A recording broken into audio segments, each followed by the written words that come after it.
Oh, hello chat. How are we all doing today? It's been a few days. I'd say probably about a week actually since I last streamed. I think that's the longest I have not streamed in a while. But I've been busy with school and getting started with my new job. I should hopefully be back on the streaming grind a little bit this week because, yes, I do have a job, but not every day, so we'll figure it out. And it's spring break, so it'll probably be earlier streams too. But for today, the agenda is reading more of Tommyinnit's Clinic for Supervillains. I am really invested in this story, in case you couldn't tell, and I'm just really enjoying it. And if you guys enjoy it as well, be sure to drop a follow, because when I hit 150 followers, I'm going to read Percy Jackson on stream. Alright. Shall we get this started? I think we shall. Sorry, the YouTube video for this music might lag a little bit. Alright, so in case you don't know what Tommyinnit's Clinic for Supervillains is about, the rundown of it is basically, this is a world of superheroes and supervillains. Tommyinnit has this power to heal people, basically, like heal wounds. One day he saves a villain from dying, and ever since then, villains have been coming to him for aid, because when they are about to die, they have nowhere to go, because, you know, they're villains.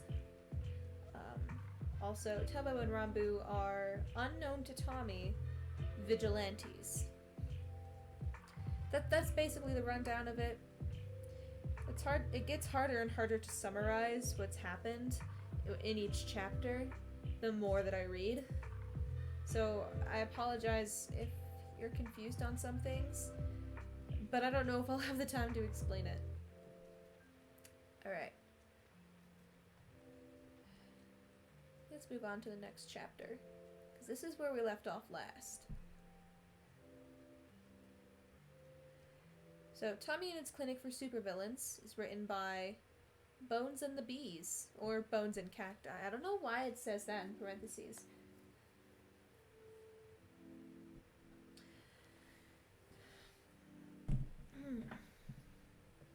I think this story has 26 chapters, if I remember correctly. So this is going to be a long and wild ride, and it's going to be glorious. Summary. Wait, no, chapter 9. A day off. Summary, Tommy has the day off from work and decides to get out of his apartment for a bit. No trigger warning this chapter. Sweet. Usually, Tommy enjoyed his days off from work. Although he tried to take as many hours as he could, there were still times when he had a day or two off. In the past, he, Tubbo, and Rambu would try to coordinate the days they had off so they could all spend time together. These days off were special for the trio, almost always spent curled up on their couch in a pile of blankets and pillows, snacking on whatever food they had in the apartment while rewatching their favorite movies together. Today wasn't like that, though. It had been only a few days since their argument. The air in the apartment had been nearly suffocating with tension as Tubbo gave Tommy the cold shoulder, with Rambu awkwardly trying to act as a mediator between them. Tubbo had made it clear he wasn't going to stop with the pissy attitude until Tommy came clean with his secrets, while at the same time, Tommy refused to say anything unless Tubbo and Rambu opened up about their own shit first. So basically, they were at a stalemate. Tubbo was sitting at his computer, working on some more coding assignments, although he technically had the day off. Rambu was curled up into the far corner of the couch, headphones over his ears as he tried to put all his focus on his DS. And Tommy was trying to watch a documentary on sharks to take his mind off things, but it wasn't working very well. Tommy was bothered by two major things right now. One was obviously the fight he was having with his roommates, but the other was the knowledge that at the end of the week, he was going to go meet with the syndicate for the first time. The idea of going to the supervillain meeting loomed above him, his anxieties popping up in the back of his mind to remind him of everything that could go wrong. Siren said he would protect him, but how far would he go? Were the villains going to be grateful for his help, or were they going to demand more than he could give? There were a lot of ways the meeting could go wrong, but Tommy also couldn't forget the fear in Arson's voice. If Tommy hadn't been there, Iceman would have died. That was going to happen to more villains, because the heroes lied to the public to make themselves look better. Going to the syndicate meeting was like walking into a lion's den, but Tommy knew he had to do it. If another villain died when he could have helped them, he would never be able to bury the guilt. So yeah, suffice to say, he was stressed out of his mind. Sitting in the apartment, struggling not to think of the syndicate meeting while his roommates gave him the cold shoulder was practically torture for his nerves. He needed to get out of here, do something to distract himself. Well, he hadn't talked to Wilbur in a few days, now had he? Wilbur had given Tommy his number a little while ago, but he hadn't had a reason to call him on it before. Although they had only hung out on the days Wilbur came into the cafe, Wilbur had said he and Tommy were friends, so it wasn't too weird for Tommy to want to hang out with him on his day off, right? Hopefully not. If Wilbur wasn't available or didn't want to see him today, Tommy was probably just going to wander around the city anyway, just to escape Tubbo's icy glances. Picking up his phone, he typed in Wilbur's contact and pressed the call button, not bothering to move to another room as the phone rang in his ear. 1 ring, 2 rings. Then, "Hello? Hey, Will," Tommy greeted, ignoring the surprised glances from Tubbo and Rambu since they hadn't noticed him making a call. "Are you, busy today?" Not particularly. I was actually gonna stop by the cafe to see you today, since it's been a while if that's alright." Tommy smiled a bit, knowing Wilbur had been wanting to hang out with him too. "Actually, big man, I'm not working today, but I was wondering if you would still want to hang out?" He winced when his voice cracked a bit at the end. Thankfully, Wilbur's response was instantaneous. "Oh, sure! What did you want to do?" "I don't know. I just need to get out of my apartment for a bit," Tommy told him, meeting Tubbo's cold glare without flinching. "Well, if you wanted, you could come over to my place and we could watch a movie or something. Tubno is making his signature baked potatoes tonight, and they're ridiculously good." Going to Wilbur's house?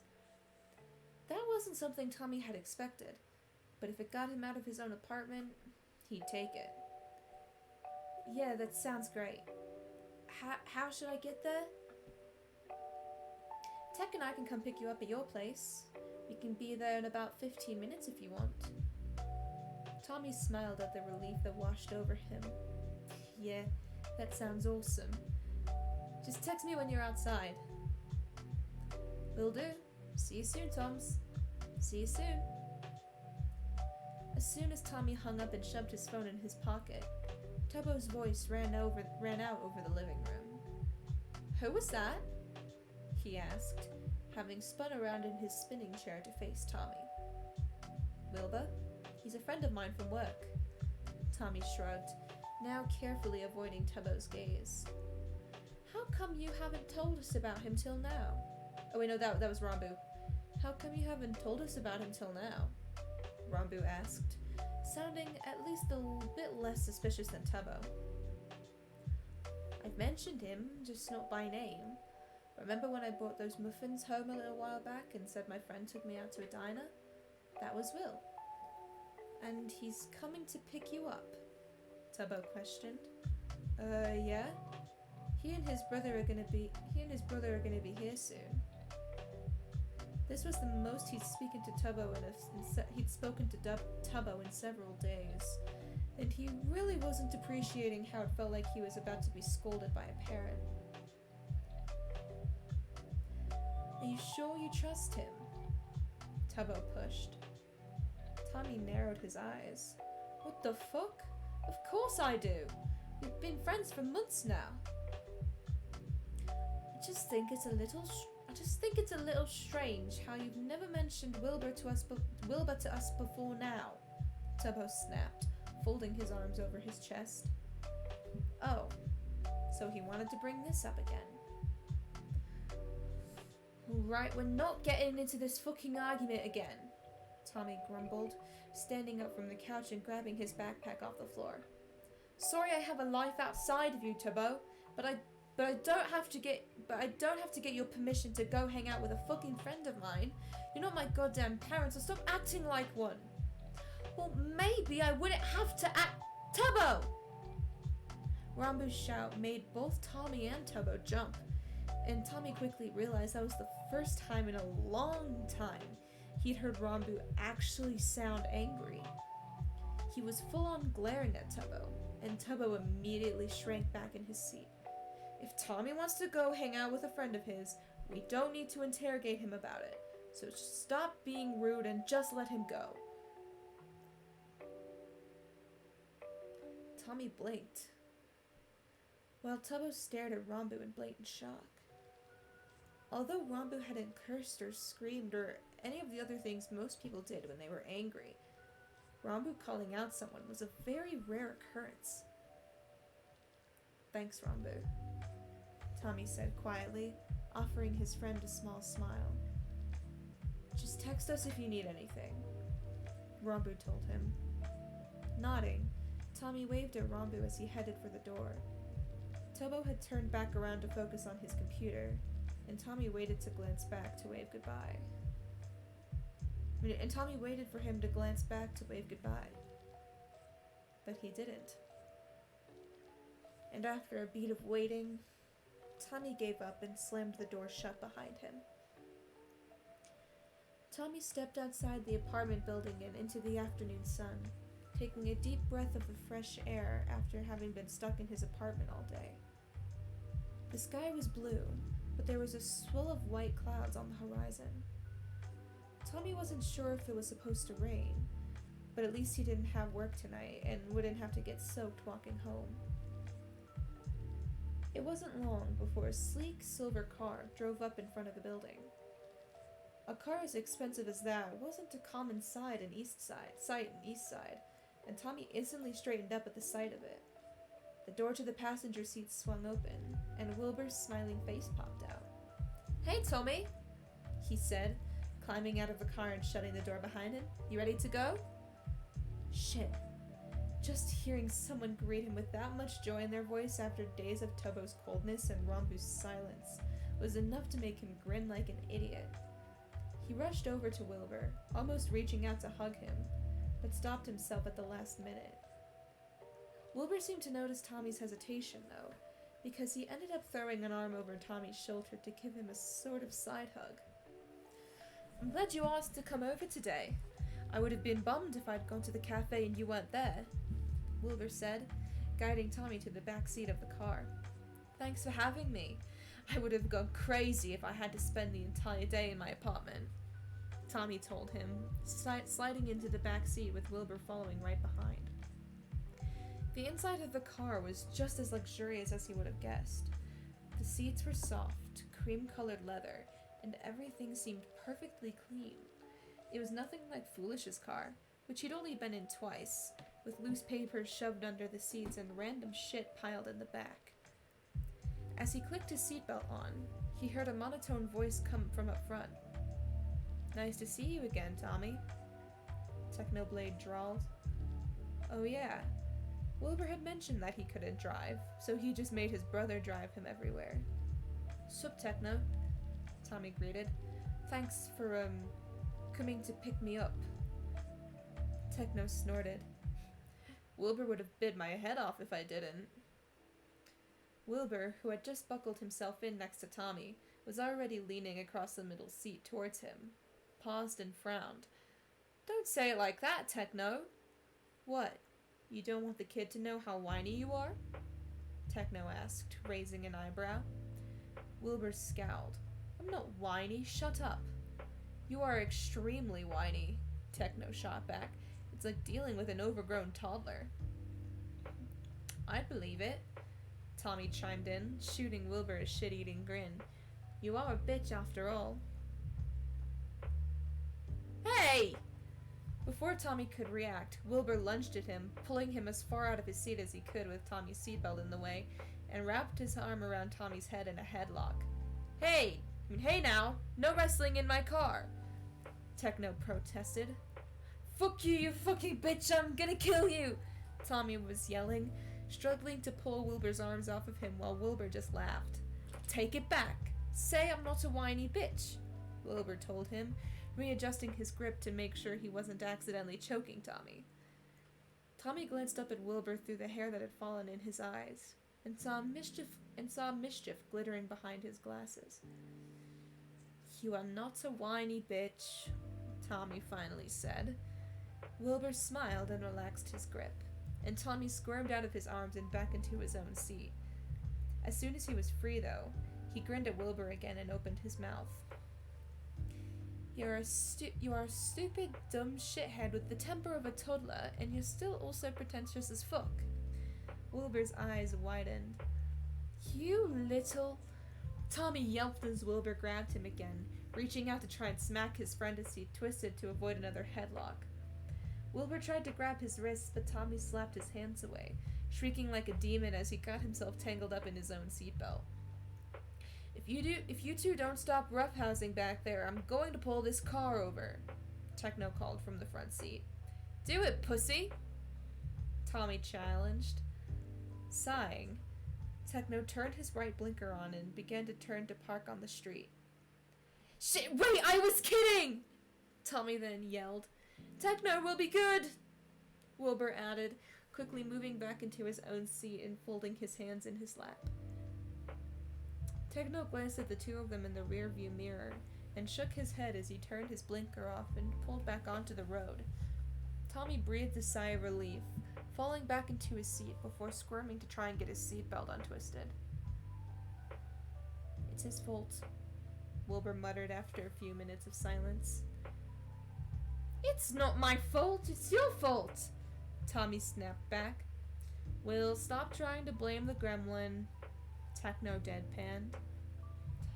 Huffing, Wilbur folded his arms and slumped back against his seat. He shot a half-hearted glare at Tommy, which Tommy responded to by sticking his tongue out at the man. When Wilbur flipped him off, he giggled, and Wilbur's frown quickly grew into a smile. God, he'd missed hanging out with Wilbur.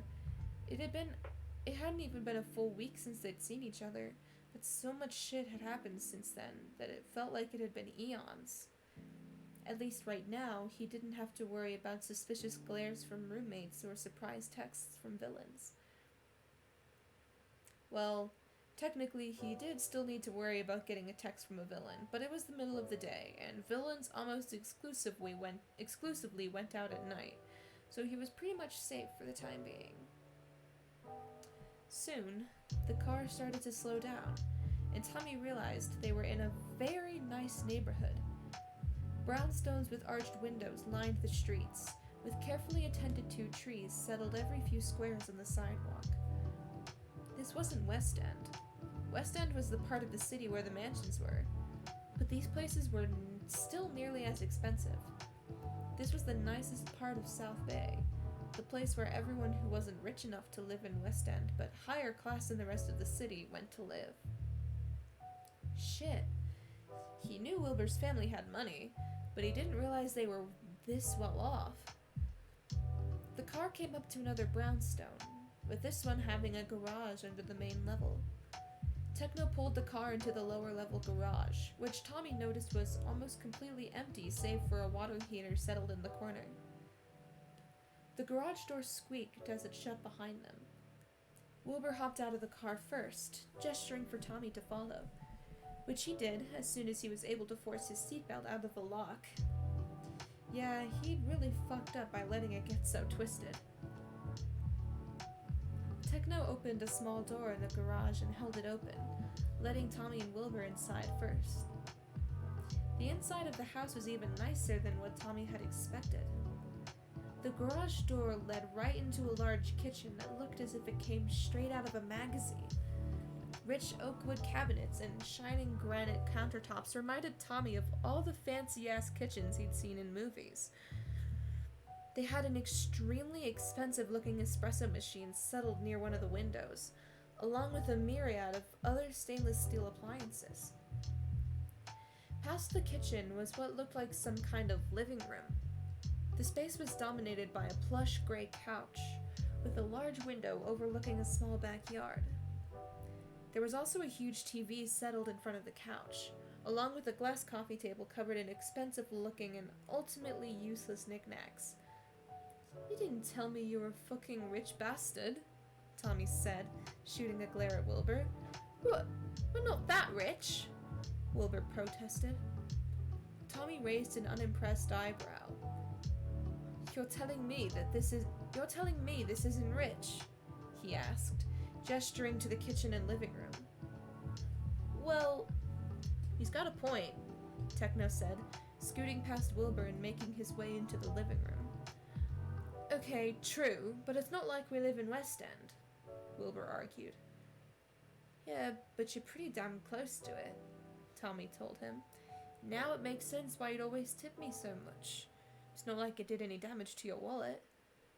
Wilbur huffed and rolled his eyes, but didn't argue further with Tommy's point. "Do you want to come see my room?" he asked instead. "Yeah, sure," Tommy shrugged. "Lead the way, rich bitch." Scoffing at the nickname, Wilbur led Tommy through the kitchen and living room, passing Techno, who was now settled on the couch with a book in his hands. Outside the living room, there was what Tommy guessed was the foyer, a narrow space near the front door with a tall staircase leading up. Turns out, this place had more than 2 stories. In fact, it had 4 stories with a bedroom and study on each floor, as a result of the building itself being so narrow. As they climbed up the steps, Wilbur explained to Tommy that the 2nd floor was Techno's, the 3rd floor was Wilbur's, and the 4th floor was Phil's. Tommy thought that even if each floor was mostly made up of a small room or two and a narrow hallway, it was still dumb as fuck to have a floor for each person. Rich bastards. "That's my study right there, although I never use it, so it's more of a guest bedroom at this point," Wilbur explained when they got to the 3rd floor, pointing to a closed door on the left-hand side of the staircase. On the right-hand side, there was another nondescript door, which Wilbur swung open with a grand swing of his arm. "And this is my room," he announced proudly. The inside of Wilbur's room was pretty much just what Tommy expected.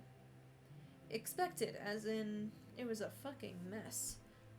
It wasn't too big, with a double bed pressed up against a window that overlooked the backyard, a desk shoved into the far corner, some clothes scattered around the floor, and random pieces of notebook paper strewn about on the bed sheets.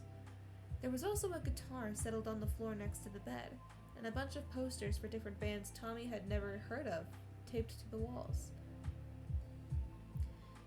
There were 2 weird parts to the room, though. One was a jar of sand that was settled on the corner of his desk, and the other was a picture of a salmon taped above his laptop. Oh my Jesus Christ. No, no, no. "So, what do you think?" Wilbur asked, giving Tommy an expectant look. "It's messy," Tommy pointed out, narrowing his eyes at the sweatshirt on the floor. "Also, why do you have a jar of sand?" Wilbur shrugged. "I like sand. Also, I promise it's usually not this messy. I just didn't expect anyone to come over today, so I didn't get a chance to clean up. What the fuck do you mean you like sand? Tommy questioned. I like sand. It's crunchy. Tommy's eyes widened. Please tell me you don't fucking eat sand. Wilbur ducked his eyes to the ground. There is nothing wrong with eating sand, technically speaking. Maybe Tubbo and Rambu were right. Maybe he needed to be more careful about the people whose houses he went into. It was so fucking weird, Tommy muttered, shaking his head as he dropped his backpack on the floor. Glancing at the bed again, Tommy's gaze caught on one of the crumpled pieces of notebook paper that sat on top of the sheets. He picked it up and started to skim through the pencil scribble, only to have the paper torn out of his hand without warning. Don't go snooping, gremlin, Wilbur chastised, holding the paper close to his chest. Oh, come on, I was reading that, Tommy protested. What is it? It looked like poetry or something. It looked like poetry or something. Wilbur stared at him for a moment, the paper still half crumpled in his hand. After a few beats of silence, though, he unclenched his fist around the paper and smoothed it out to look down at it. It took Tommy a moment to realize that Wilbur was embarrassed by whatever he had been writing. Hey, look, if you don't want to share it, that's fine, Tommy reassured him. I was just curious. But if it's personal shit, that's okay. No, it's okay, Wilbur said, running his finger along the edge of the page. It's just, song lyrics I was trying to write. Tommy blinked. You write music? At some point, Wilbur had mentioned to Tommy that he played guitar, but Tommy didn't remember him mentioning that he wrote songs at all. I just mess around with stuff sometimes. Wilbur shrugged, staring at the paper for another beat before holding it out to Tommy. You can read them if you want. If you don't want me to, that's fine. I was just being a nosy shit, Tommy told him, shaking his head at the paper. Wilbur frowned, taking the paper back, and Tommy had another idea. Or, if you wanted, you could sing one of them for me? Wilbur's head whipped up in surprise. You want to hear my songs? The disbelief in Wilbur's tone almost made Tommy laugh, but he had a feeling it'd be taken the wrong way if he did that. So instead, he just nodded eagerly. Yeah, of course. I haven't heard you play before, and I'm sure you'd fucking rock it.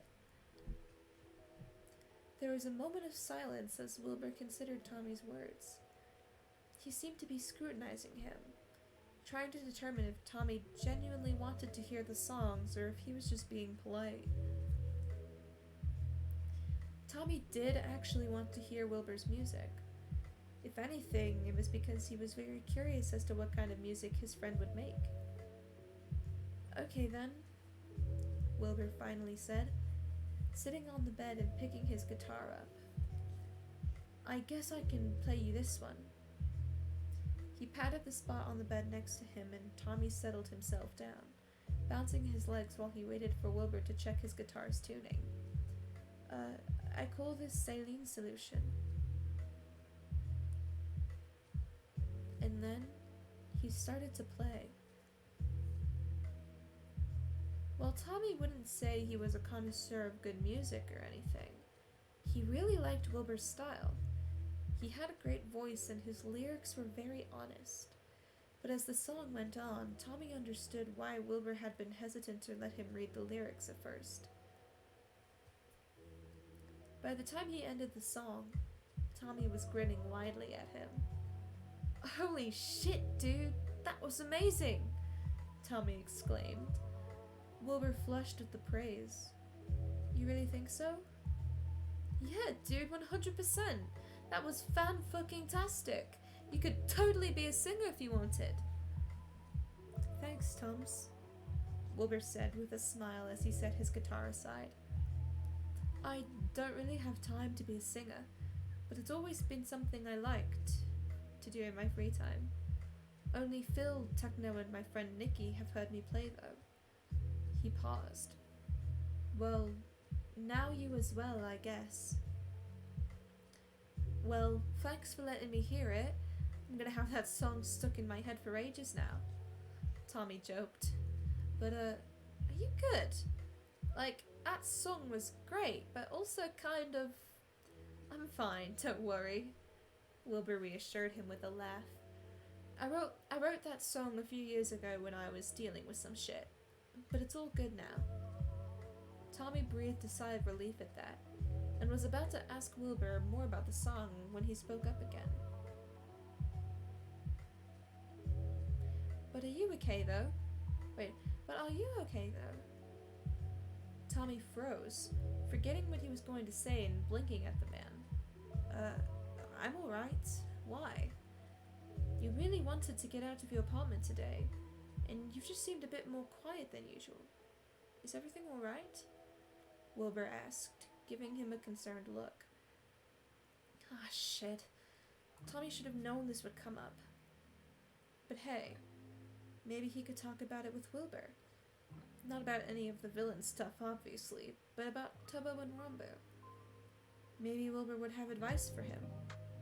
Or maybe it would just feel good to vent his frustrations. Well, my roommates and I got into a fight a few days ago.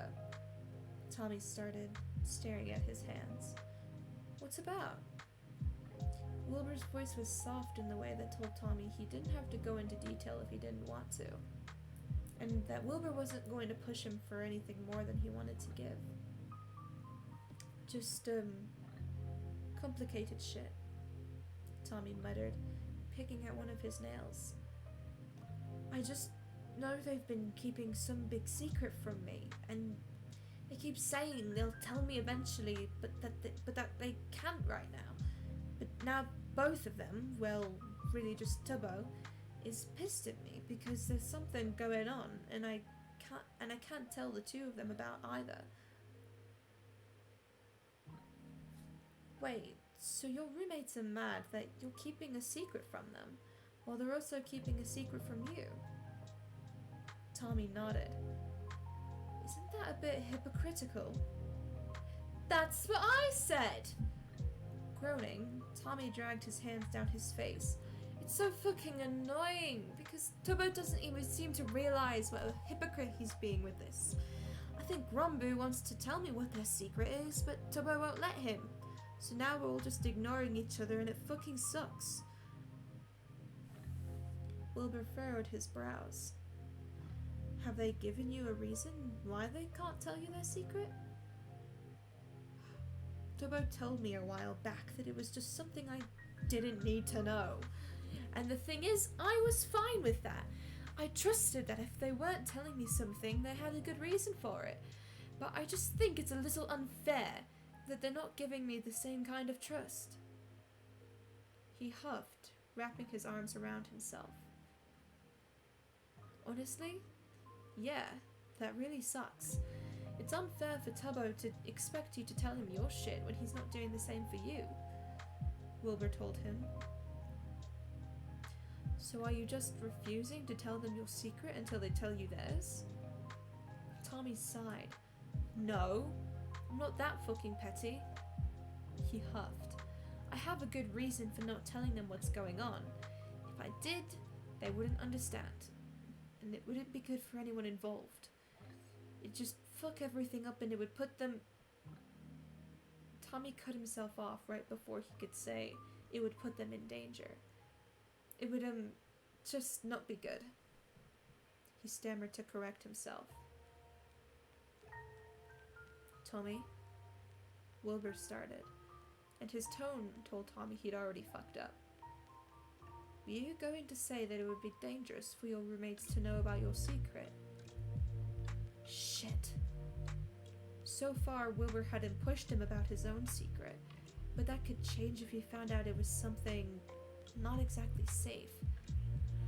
But of course it's Not like he could just tell him about the wild shitfest that his life had become for the same reasons that he couldn't tell Tubbo and Rambu about it. But Wilbur had heard his slip-up. He doubted the man would believe any lies he made up and tried to explain it away. To try and explain it away. Tommy kept his eyes trained on his lap. Can I just tell you that I can't answer that? He asked quietly, begging Wilbur to understand. Wilbur was quiet for a beat, and Tommy felt his eyes boring into his skull. After a few tense moments, though, he sighed and snapped the taut wire of tension between them. Yeah, I won't push you if you really can't say anything, Wilbur said, although it was obvious he wasn't happy about it. Then, in a softer voice, he added, I just worry about you. It seems like this shit is weighing really heavily on you. Snorting, Tommy glanced up from his lap to meet Wilbur's concerned gaze. Do I really look that bad? You do, Wilbur answered with startling honesty. You look exhausted, Tommy. Tommy frowned. He hadn't healed anyone since Iceman, and his energy had completely returned since then. He was fine. He shouldn't look tired. Noticing his confusion, Wilbur spoke again. I don't mean in the physical way. I mean, like, emotionally. You just look so fucking drained. Oh. That made a bit more sense. Yeah. I guess you could say fighting with my roommates isn't something I'm used to, he muttered. You guys are really close, aren't you? Wilbur asked. Yeah. Tommy winced at how sad he sounded. They're pretty much the only thing I have. You might not have them forever, the unhelpful voice in his head reminded him. Wilbur took a moment to consider that, and then there was an arm slinging over his back, pulling him close to Wilbur's side. Instinctively, he rested his head on Wilbur's shoulder. You still have them, Wilbur said, as if he could read Tommy's thoughts. You're not going to lose them over something stupid like this. From what you told me, the three of your family, the family you choose, stays together. One of Wilbur's hands came up to his hair, his fingers absently running through the curls. Even if you guys are fighting right now, though, you're still not alone. Do you know why? Why? Tommy's voice was muffled by Wilbur's sweater. Because you have me. The answer was simple, short, yet the four-word sentence still hit Tommy like a truck. What do you mean? Tommy stammered, lifting his face from Wilbur's sweater as he struggled to understand what the man meant. Wilbur's smile was small, but genuine. I mean that I care about you, Tommy. You're one of my best friends, and I want to be there for you if you need anything. A lump formed in Tommy's throat at that, his mind repeating best friend over and over again. Tubbo and Rambu were his best friends, but he was beginning to realize how Wilbur had clawed his way up to being one of the most important people in his life right alongside the two of them. Yeah, Wilbur was his best friend. The thought made something warm blossom in Tommy's chest. Thank you, Tommy whispered, knowing he'd get choked up if he lingered too long on the realization. You're one of my best friends too. Well, that's good, Wilbur snorted, his tone returning to something teasing as he ruffled Tommy's hair and squeezed the arm around him. If I'm admitting that one of my best friends is a teenager, you better be willing to call me your best friend too. Tommy huffed out a laugh, pulling away from Wilbur's side. You're such a lame old man, Wilbur.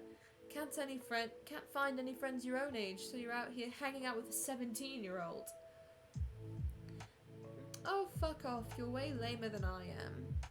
Wilbur teased, slightly shoving Tommy away. Most kids your age are out doing rebellious stuff like partying, not hanging out with a bored 24-year-old. Parties are stupid, Tommy said, thinking back to the one party he'd been invited to before he graduated from school. The air had been thick with the smell of weed and liquor. The place was dark as fuck. The music they played was shit, and they were only there for less than an hour before someone spilled beer on Rambu's shirt, making them decide to call it a night. What happened to the music? Why did it pause? That was weird. Anyway, drink break.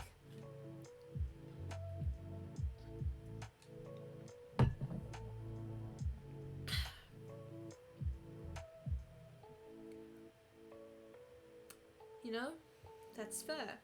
They're not for everyone. Wilbur shrugged, leaning his hands behind him on the bed. I wasn't much of a party goer myself when I was your age either. Oh? Then what kind of stuff did you do back in the Stone Age? Tommy asked, smirking at Wilbur. Ah, yes, the Stone Age. Wilbur rolled his eyes. I had fun in my own ways, but it's not the kind of stuff I could ever tell you. Tommy blinked. What does that mean? It means I can't tell you, Wilbur repeated, his smirk now identical to Tommy's. But Wilbur, Tommy whined, you can't just say that and not expect me to be curious. Instead of acknowledging Tommy's pouting, Wilbur instead pushed to his feet and grabbed Tommy's wrist to drag him up from the bed as well. Come on, child. We're gonna go downstairs and watch a movie. You can't tell me even one little thing you did? Did you steal something?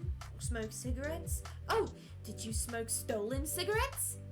Tommy rambled as they headed out of the room and down the stairs. Wilbur didn't respond to him, and by the time they got downstairs, Tommy was forced to admit defeat. They ended up watching some animated movie about a girl whose parents got turned into pigs, so she had to work at a magical bathhouse to save them. Is this a real movie? Or is this just a made-up concept? It was a bit weird to Tommy at first, but the animation was really nice and the story was almost fairy tale-esque in a way, and he ended up really enjoying it. At some point near the middle of the movie, Tommy had started to doze off. His head ended up on Wilbur's shoulder, and soon enough, Wilbur had an arm wrapped around his shoulder, allowing him to slip into the twilight between sleeping and wakefulness. He didn't fall asleep completely. Behind them in the kitchen, he could hear techno clattering pots and pans as he shuffled around the kitchen, followed by the occasional beep of an oven or microwave. Tommy ended up waking up completely towards the end of the movie when Phil came in to join them. This is one of my favorite movies, Phil told Tommy when he noticed him sleepily blinking his eyes open. Tommy tried to sit up straighter to give Phil some room to sit on the couch with them, but Wilbur just tightened his arm around Tommy's shoulder, and Tommy huffed, but gave up trying to move away. Phil chuckled at the interaction between them. Will, you're being clingy again. Phil's tone was light and airy with amusement. Shut up, Wilbur mumbled, and that was when Tommy realized that Wilbur's face was buried in his hair, and that he sounded even more tired than Tommy felt. Looks like you're being used as a pillow, Phil said, as if Tommy hadn't noticed. Yep, by a clingy bastard, Tommy grumbled, shifting under Wilbur's arm but not trying to get out of the hold. You'll get used to it, Phil chuckled. I think Tech's almost done with dinner. I can bring your plates in for you two, since Will looks like he'd fall asleep at the table if I made him get up. Tommy opened his mouth to insist it was fine, that he could get up and get his food himself since they were already being kind enough to let him have some. But Wilbur slapped a hand over his mouth before he could. I know what you're gonna say, and you don't need to be grateful for us feeding you, Wilbur slurred, his cheeks still pressed against Tommy's head. Let Papa Bird bring us our baked potatoes. Papa Bird? Tommy questioned, frowning as Phil disappeared into the kitchen behind the couch. Yes, we are baby birds, and Phil is our Papa Bird, Wilbur said, as if it was the most obvious thing in the world. If Tommy flushed a little at Wilbur saying our Papa Bird, no one saw it. A few minutes later, Phil walked back in carrying 2 steaming plates with a baked potato on each of them. Dad, me hungry, Wilbur whined as Phil set the 2 plates on the table in front of them. Feed me, Papa. Your food is right there, baby bird, Phil told them with a wry grin.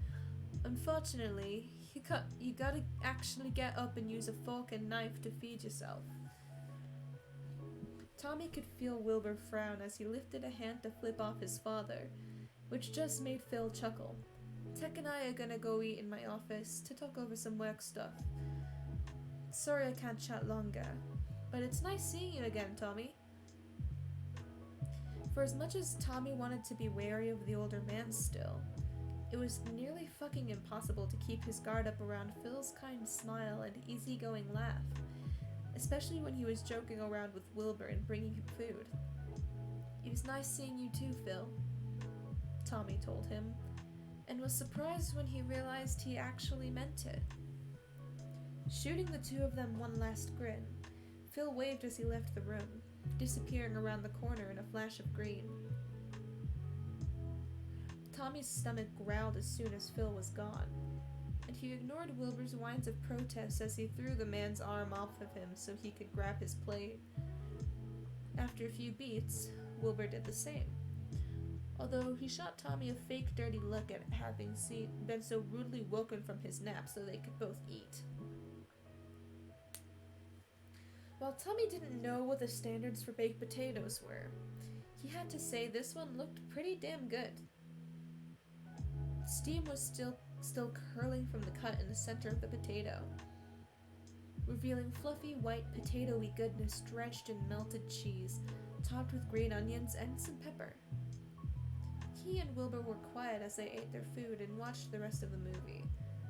Tommy hadn't realized how hungry he was until he had the first bite of his dinner, but it was fucking good, and he ended up finishing it very quickly. By the time their plates were empty, the credits were rolling across the screen. Wilbur stood up with his dirty plate in hand, and Tommy followed, both of them moving slowly with grogginess still weighing heavy on their limbs. The kitchen was empty. Wilbur turned on the sink to rinse his plate off, and then held a hand out for Tommy to hand him his own plate.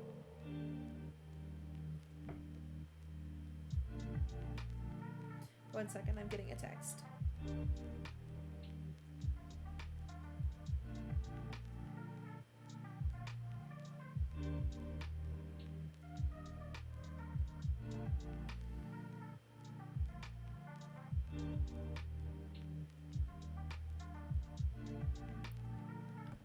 Alright, where was I?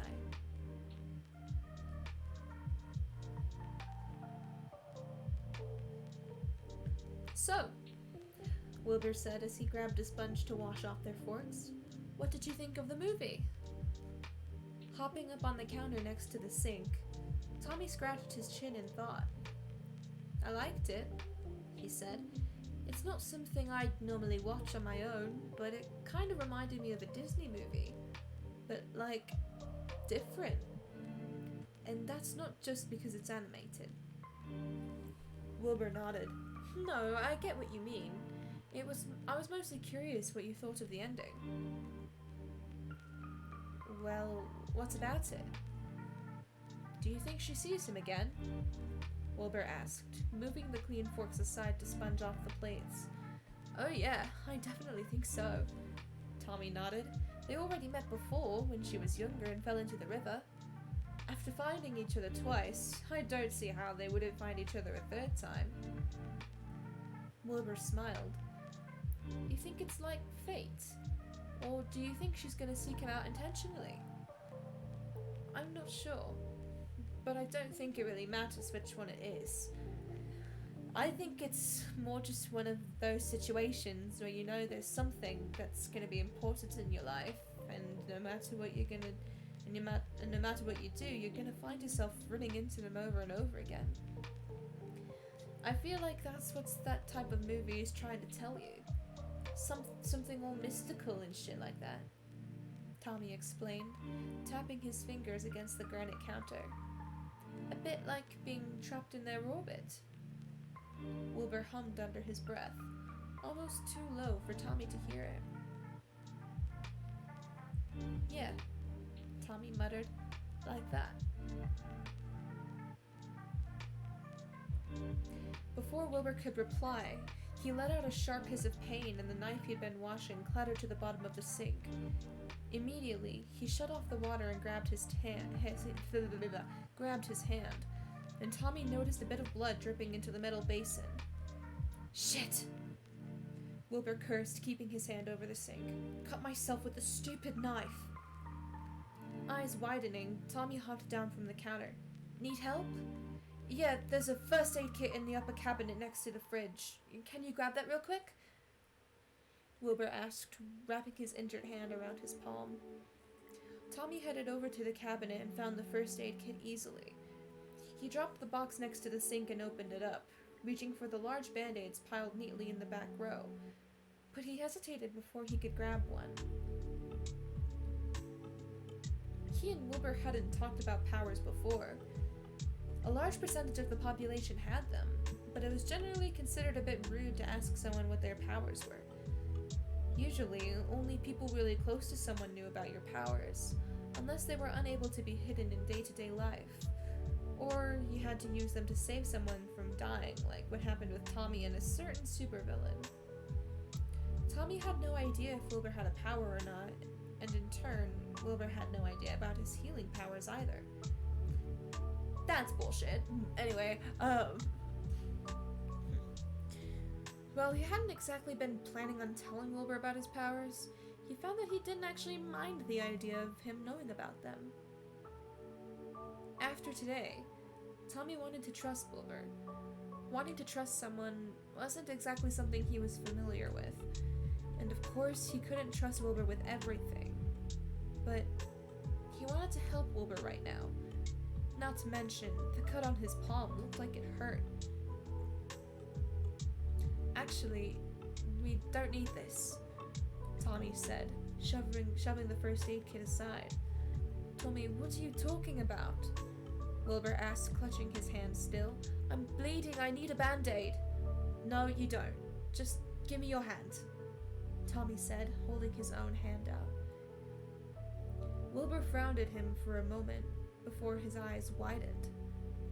Tommy expected more arguing, more confused comments about what he planned on doing, but to his surprise, Wilbur just gave him his hand without question. The cut was relatively easy to heal. It was shallow, and the only side effect Tommy felt as the orange light faded away was the fact that he yawned as he pulled his own hands back to his sides. Wilbur was staring at his hand, running his thumb over the thin white scar that would probably fade in a day or two. You have healing powers, he said in a strange voice. Yep, I do, Tommy replied, shoving his hands in his pockets. But, you don't... I'm not expecting you to, tell me what your powers are if you have any. That's not why I healed you. I just knew I could take care of that cut pretty quickly, so, I did. Wilbur was silent for a moment. He glanced between his hand and Tommy's face, his brows furrowing with something unreadable. If Tommy didn't know any better, he'd almost say Wilbur seemed Sad? Like there was an emotion akin to guilt sitting heavily behind his thin glasses. Tommy, he started, his voice thick. He took a shaky breath as if he was steadying himself. I'm... Wilbur? Techno's voice, although flat and not raised whatsoever, still boomed across the kitchen with the force of a shout. Tommy hadn't even noticed him appear in the doorway. It's getting late. Tommy's roommates are probably getting worried about him. The unreadable look on Wilbur's face flashed with anger, before quickly smoothing itself out as he turned towards Techno. Yeah, you're probably right. Yeah, I am right, Techno agreed, staring Wilbur down. A few more seconds ticked by in suffocating silence, and Tommy wanted nothing more than to slink out of the kitchen unnoticed. But he knew he wouldn't be able to do that, so he stayed put, watching Wilbur and Techno have a silent conversation through facial expressions alone. Damn, did everyone besides him just know how to have silent conversations like that? Where's your backpack, Tommy? Tech and I will drive you home. Wilbur then asked, none of the conflict from just a few moments earlier visible on his face. Tommy blinked at the sudden mood change.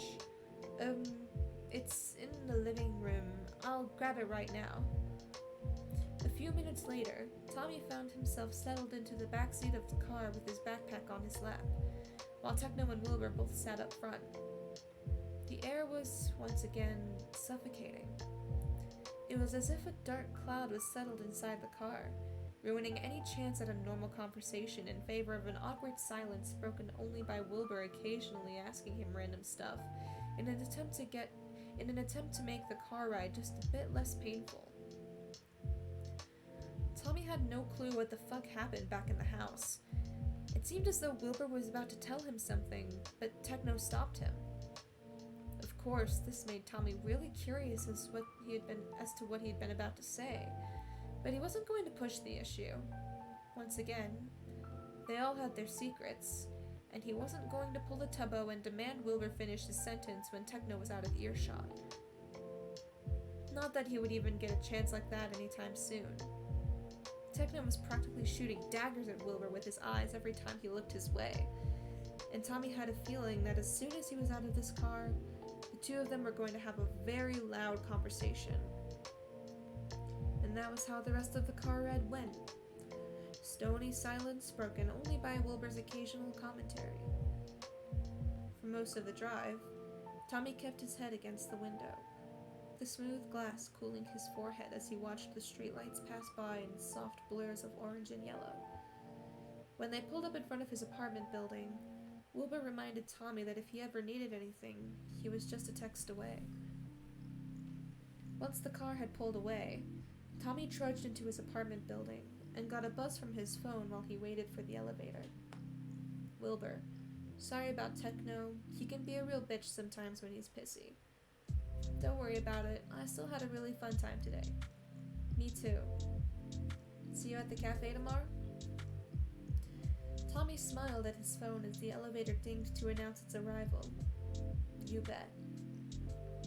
And with that, Tommy shoved his phone in his pocket and squeezed his eyes shut as the elevator began its shaky ascent.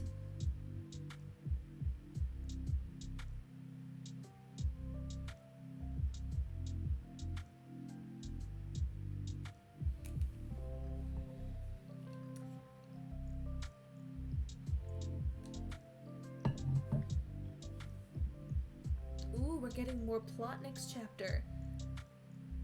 Let's go.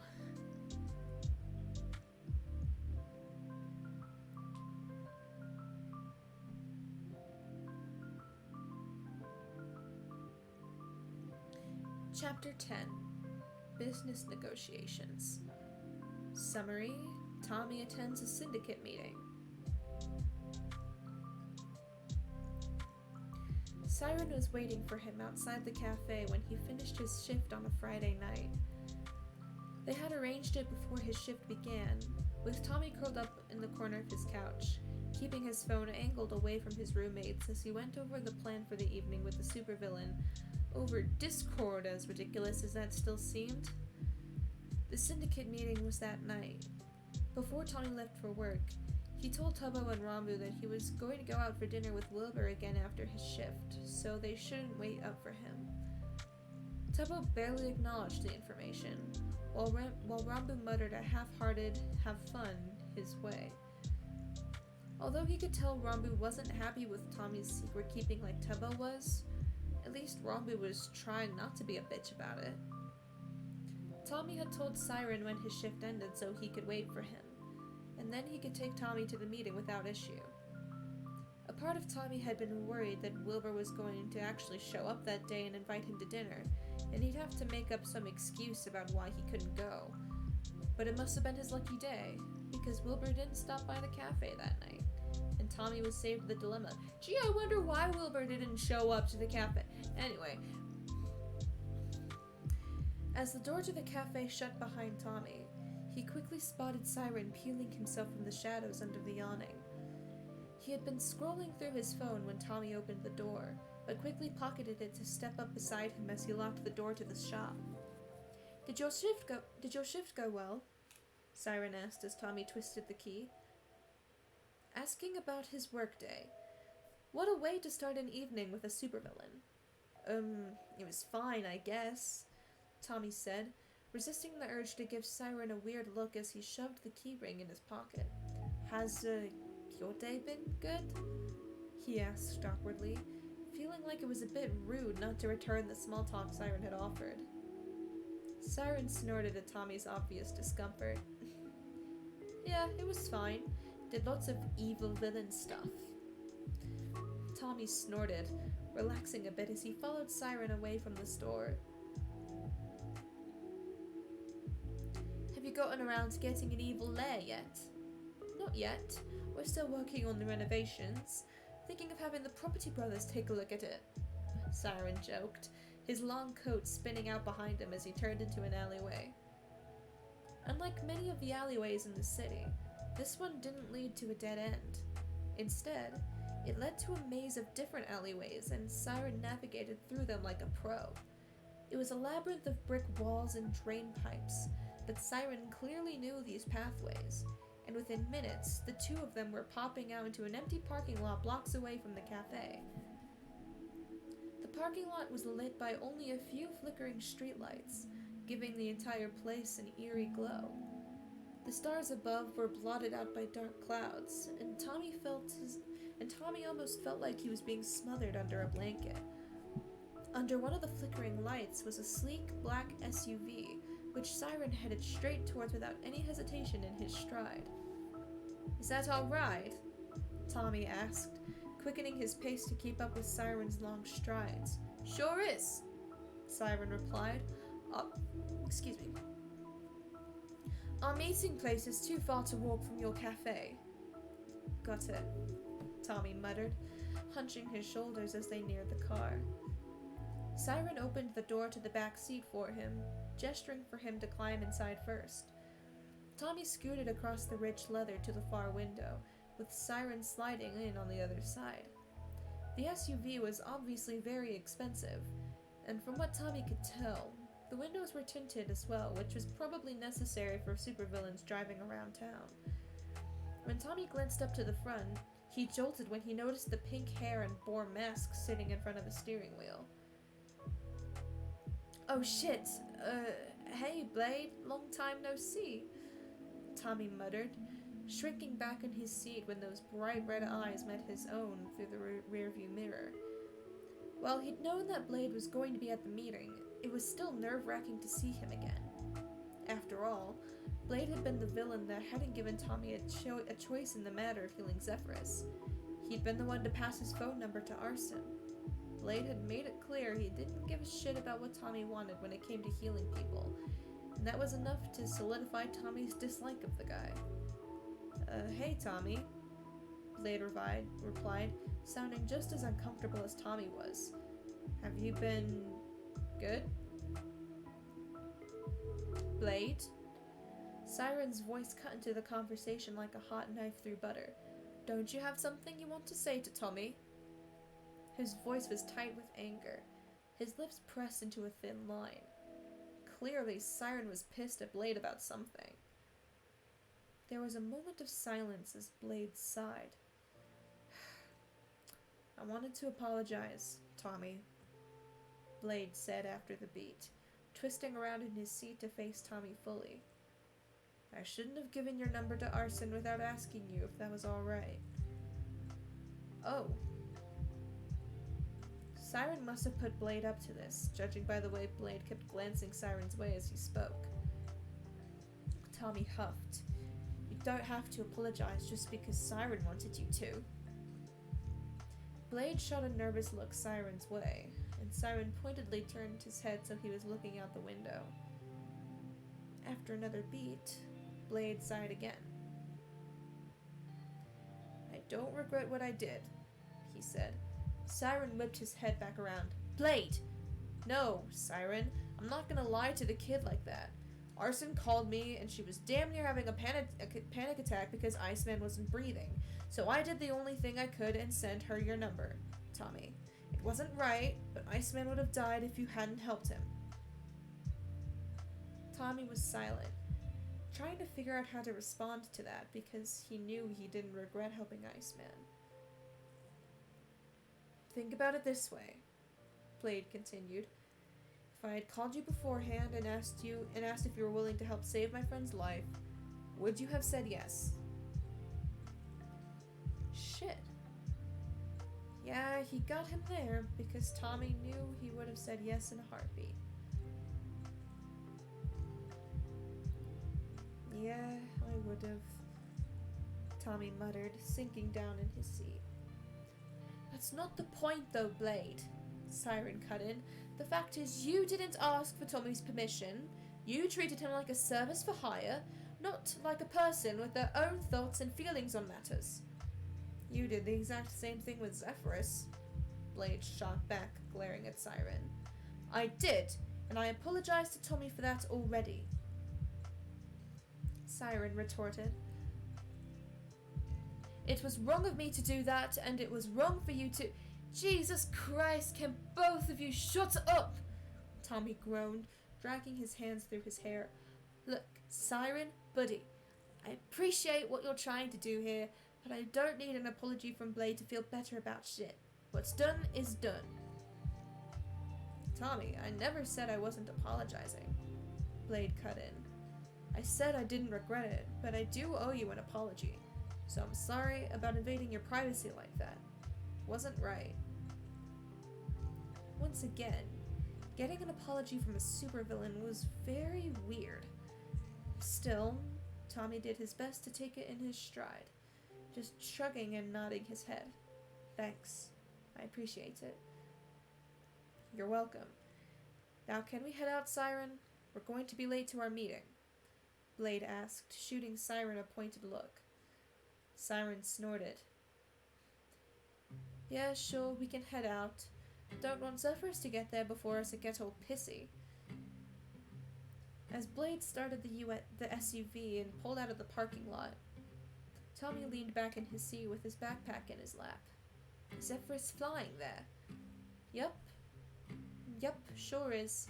He has to hide his wings during the day, so he likes to stretch them out when he can, Siren explained, resting his head against the back of the seat. How does he hide them? Tommy asked. I feel like that'd be kinda hard to do, considering how big they are. It's hard to explain, Blade chimed in, but essentially he can make them disappear, although he can still feel them as if they're being pressed really tightly against his back. Pretty uncomfortable overall. Gee, that sucks shit, Tommy muttered. Zeph is used to it, so it's not a huge deal, Blade replied, although Tommy still felt bad. He supposed that was one of the main drawbacks of being a supervillain, and of course besides the heroes trying to murder you all the time, having to hide any identifying factors about yourself to make sure no one noticed the similarities between you and your alter ego. Must have been really tiring, especially if you had powers that weren't really easily hidden. Leaning his head against the window, Tommy watched the streetlights pass by as they drove further and further away from East Side. They passed into South Bay, and Tommy wondered how far their car was from Wilbur's house. He wondered what Wilbur was doing right now. If he was sitting at home, working on his computer with those stupid glasses perched on his nose, thinking about if he should have gone to get coffee that night. Or maybe he was watching a movie with Phil and Techno, laughing and joking around a mouthful of baked potato.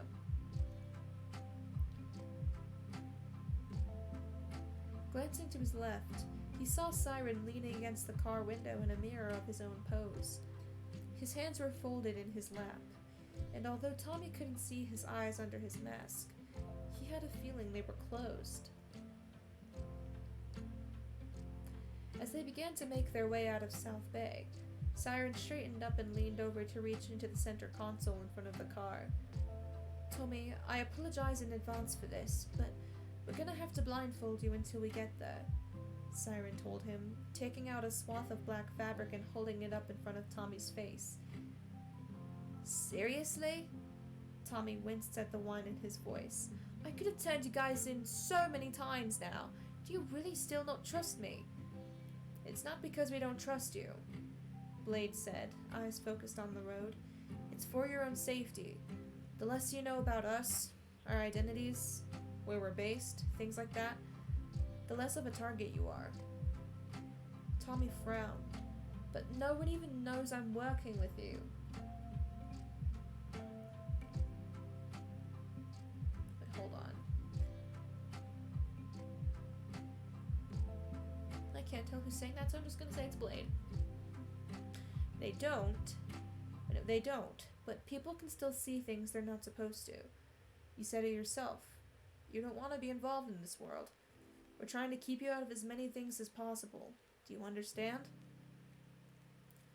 Normally, Tommy would bristle at being spoken to like that, as if he was a child who didn't know how to handle himself. But the way Blade said it didn't make it feel condescending. It just made sense, and Tommy appreciated the thought the villains had for him in that regard. "All right," Tommy muttered. "Put it on." Siren carefully tied the blindfold over his eyes, being as gentle as he could not to knot his hair as he secured the fabric around the back of his head. Everything was black, and Tommy couldn't even make out the faintest trace of light. Taking a deep breath, Tommy leaned back in the seat and tried to keep himself calm. It was fine. He was fine. He was blindfolded and being taken to a supervillain meeting spot, and no one knew where he was, but he had agreed to go to this. He trusted Siren, and Siren promised that he wouldn't get hurt. He would be fine. Hopefully. It was dizzying to feel the car turn without being able to see where they were going. Tommy did his best to ignore the twists and tried not to count when they made a left versus a right. After a few more minutes of driving, the car suddenly went into a steep decline. They were driving down into what Tommy guessed was some kind of underground parking structure. They went around and around in circles, deeper under the city until Tommy thought he might get carsick. Then, all of a sudden, the car stopped. Tommy reached up to take the blindfold off, but Siren's hands gently grabbed his wrists. "Not yet," he said apologetically, holding his hands away from the blindfold.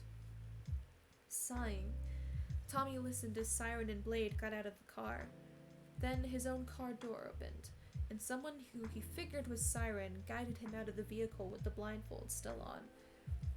His shoes smacked against concrete, and Siren helped guide his arms into his backpack straps before taking his shoulder to lead him away from the car.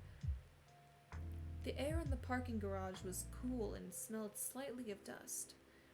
Siren led him in a direction Tommy couldn't even begin to guess, but he could hear Blade's footsteps a bit behind them. "There's a step here," Siren warned. Tommy carefully stepped up, trying not to lean into Siren's guiding hand too much despite how freaked out he was about walking around without being able to see anything. They took a few more steps until they stopped abruptly. There was a dinging sound, and Tommy realized they were going into an elevator. Drink break.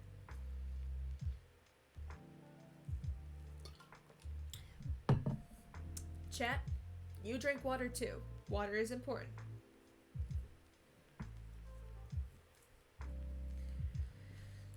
There was a soft whoosh as the elevator door shut, followed by a jolt as the machine began to move down. Then, a hand reached up to untie the blindfold. He winced at the bright light that hit his eyes, having to blink a few times for his vision to adjust as he took in the wood-paneled walls of the elevator, with Blade and Siren standing on either side of him. "You're good now," Siren told him as he held the blindfold in one hand, giving him a reassuring smile. "Hope that wasn't too bad." "It was fine," Tommy told him. Little creepy, but not as bad as it could have been." "Sorry, I know it's not ideal." "I know it's not ideal," Siren apologized. Tommy shrugged again because it's not like there was anything they could do. They were right in saying that the less Tommy knew, the better. He didn't want to know where the meeting place was, and if he had to deal with a blindfold to, both literally and metaphorically, keep himself in the dark, then he'd do it. Glancing around the elevator again, Tommy noticed that he was right in assuming they were moving down. Numbers flew by on the screen above the button panel, heading towards a floor labeled B10. This was fucking weird. Was this entire underground building used for syndicate stuff? Or did they just casually rent out a room for their villain meetings? Finally, they reached B10 with a smooth stop that was nothing like the shuddering elevator in Tommy's own apartment. The door slid open to reveal a long hallway with plain gray walls. There were no windows, no other doors, and no decorations. The hallway just seemed to go straight from the elevator to a set of double doors at the other end.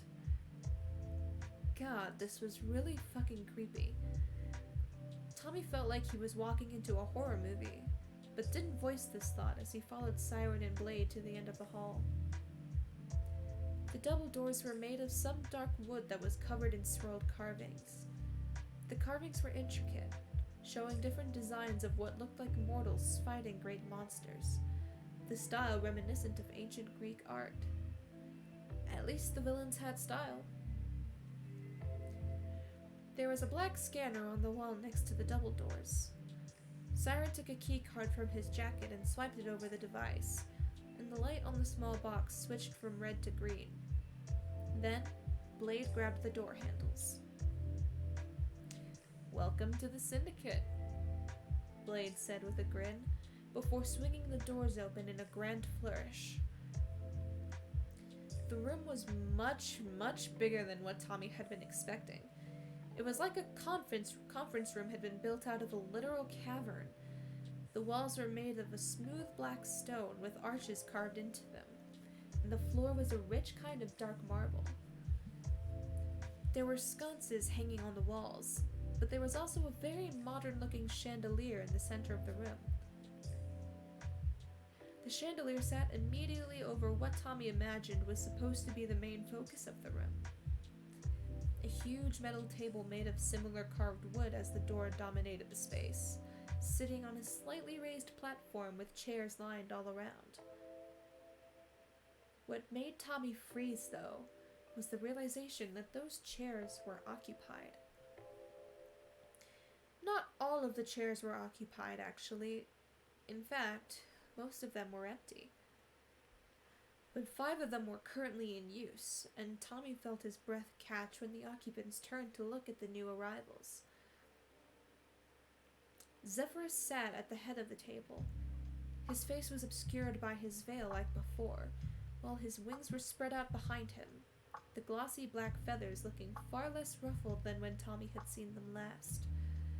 As Siren guided him towards the table, all of the villains stood up to greet him, and Tommy felt his mouth go dry as he recognized the figures he'd only seen on TV up until now. Daedalus was sitting on Zephyrus's left.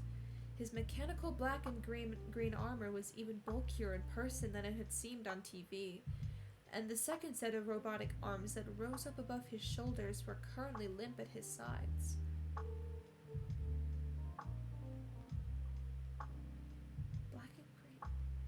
Sam? Wait, Daedalus... Hold on. Who was he? I recognize the name. In Greek mythology, Daedalus was a skillful architect and craftsman, seen as a symbol of wisdom, knowledge, and power. He's the father of Icarus, the uncle of Perdiccas, and possibly also the father. But what was Daedalus famous for? His clever inventions and as the architect of the Minotaur's labyrinth. That's where I've heard his name before. From Percy Jackson.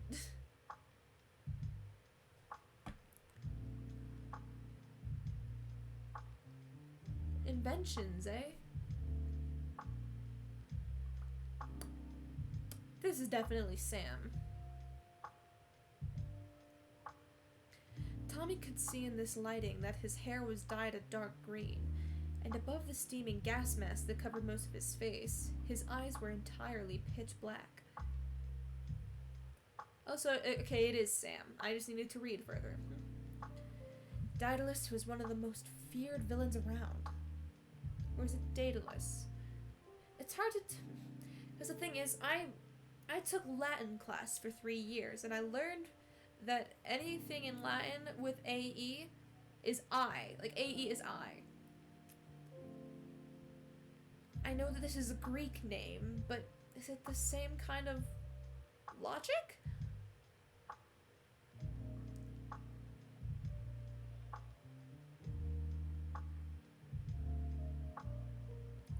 Which sounds better? Daedalus, Daedalus. I'm still calling him Daedalus, screw you. Daedalus was one of the most feared villains around, right up there with Zephyrus, Blade, and Siren. While a part of this was because of his terrifying ability to control technology and create the most absurd inventions to do his bidding in fights, most of the terror surrounding him came from the fact that Daedalus had formerly been a renowned hero. In the past, Daedalus had gone by the name Warden.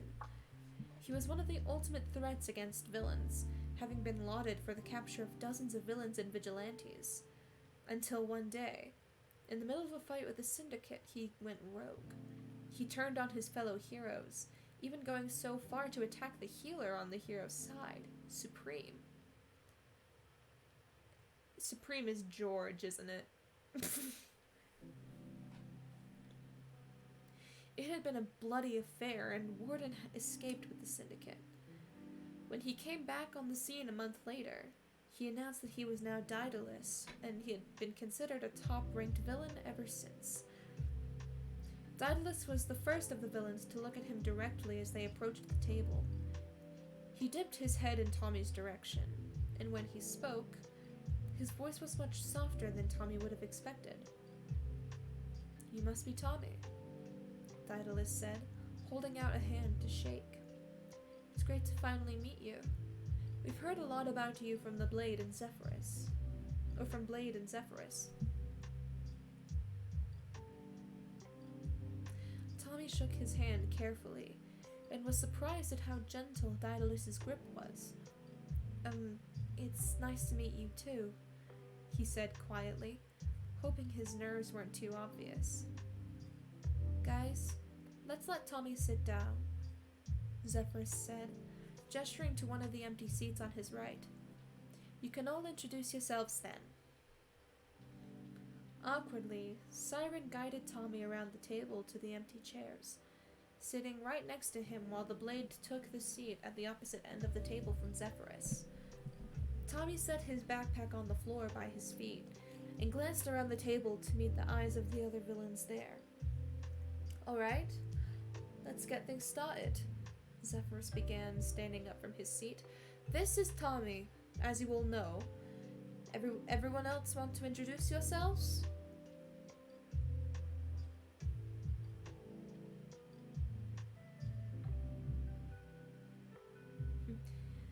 "I'd be surprised if the kid didn't know who any of us were," a voice to Tommy's left snorted. He craned his head to look around Siren, and was met with the half-smiling, half-frowning split-theater mask of Jester. He was much smaller than Tommy thought he would be in person, although he supposed that the shapeshifter could change his height if he felt like it. So the small stature must have been a purposeful choice. He had long dark hair shoved under a blue beanie, and was dressed in the almost too casual uniform of a blood-stained button-up shirt, slacks, and suspenders. Hold on a second.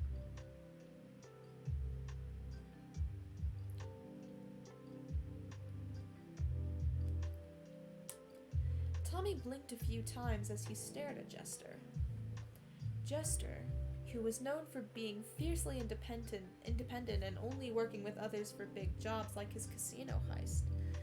Jester, who viciously defended himself from an onslaught of heroes without the help of anyone else. Why the hell would Jester be a part of the syndicate? "You're part of the syndicate, Jester," Tommy blurted out before he could stop himself. Jester's mask whipped towards Tommy, and Tommy felt the urge to shrink back under his gaze. "See? Told you the kid would know who we were." Jester chuckled. "And to answer your question, no. I'm not technically a part of the syndicate. Think of me more like a business partner, if you will." Tommy had no idea what that meant, but he'd roll with it.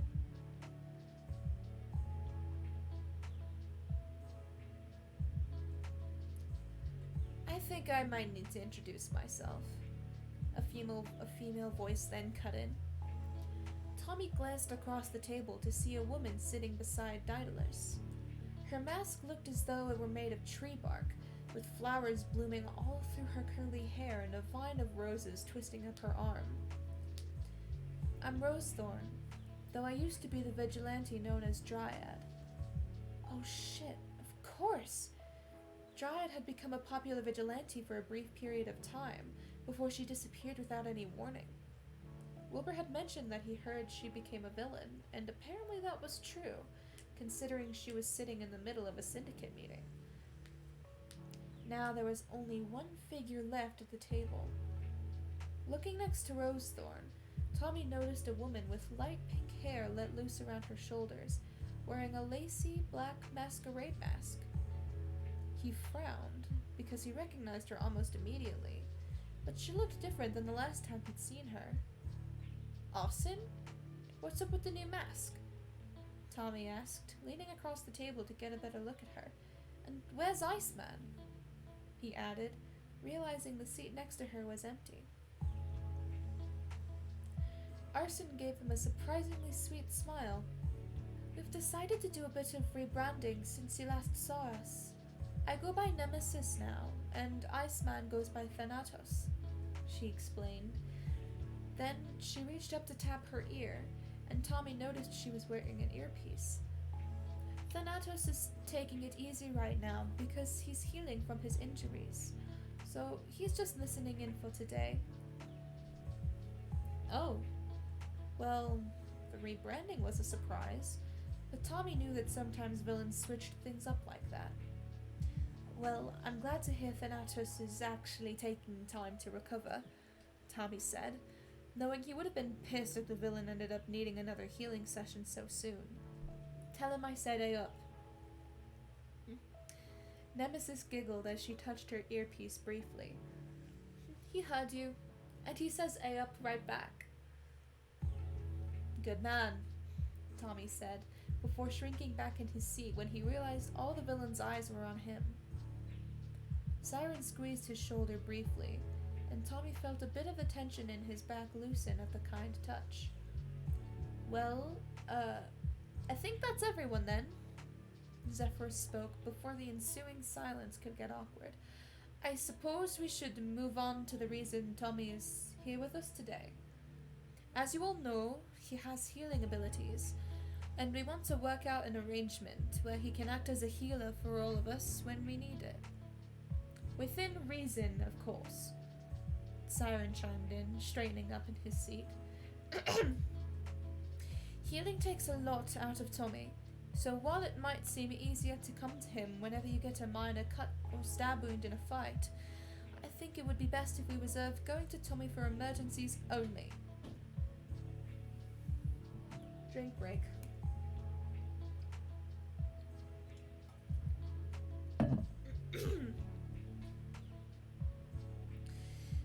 You don't, have to do that. Tommy then cut in, figuring he should probably speak for himself on this. It actually takes a lot less out of me if it's a smaller wound. Like when I healed Zephyrus's bullet wound, it only gave me a bit of a headache and tired me out. But when I healed Thanatus's wounds, I ended up puking. That doesn't mean it's okay for us to just use you as a catch-all healer, Siren argued. You shouldn't have to deal with regular headaches and fatigue like that unless we have no other options. I think if he's willing to be a catch-all healer for us, and if we're paying him, then we should be allowed to go to him whenever we want, Jester pointed out. Why can't you use potions for the minor wounds? Siren asked, his voice edging on something sharp as he whipped his head towards Jester. Not all of us have easy access to potions, Daedalus then said, leaning back in his seat with his arms folded over his chest, and his robotic arms folded above his head.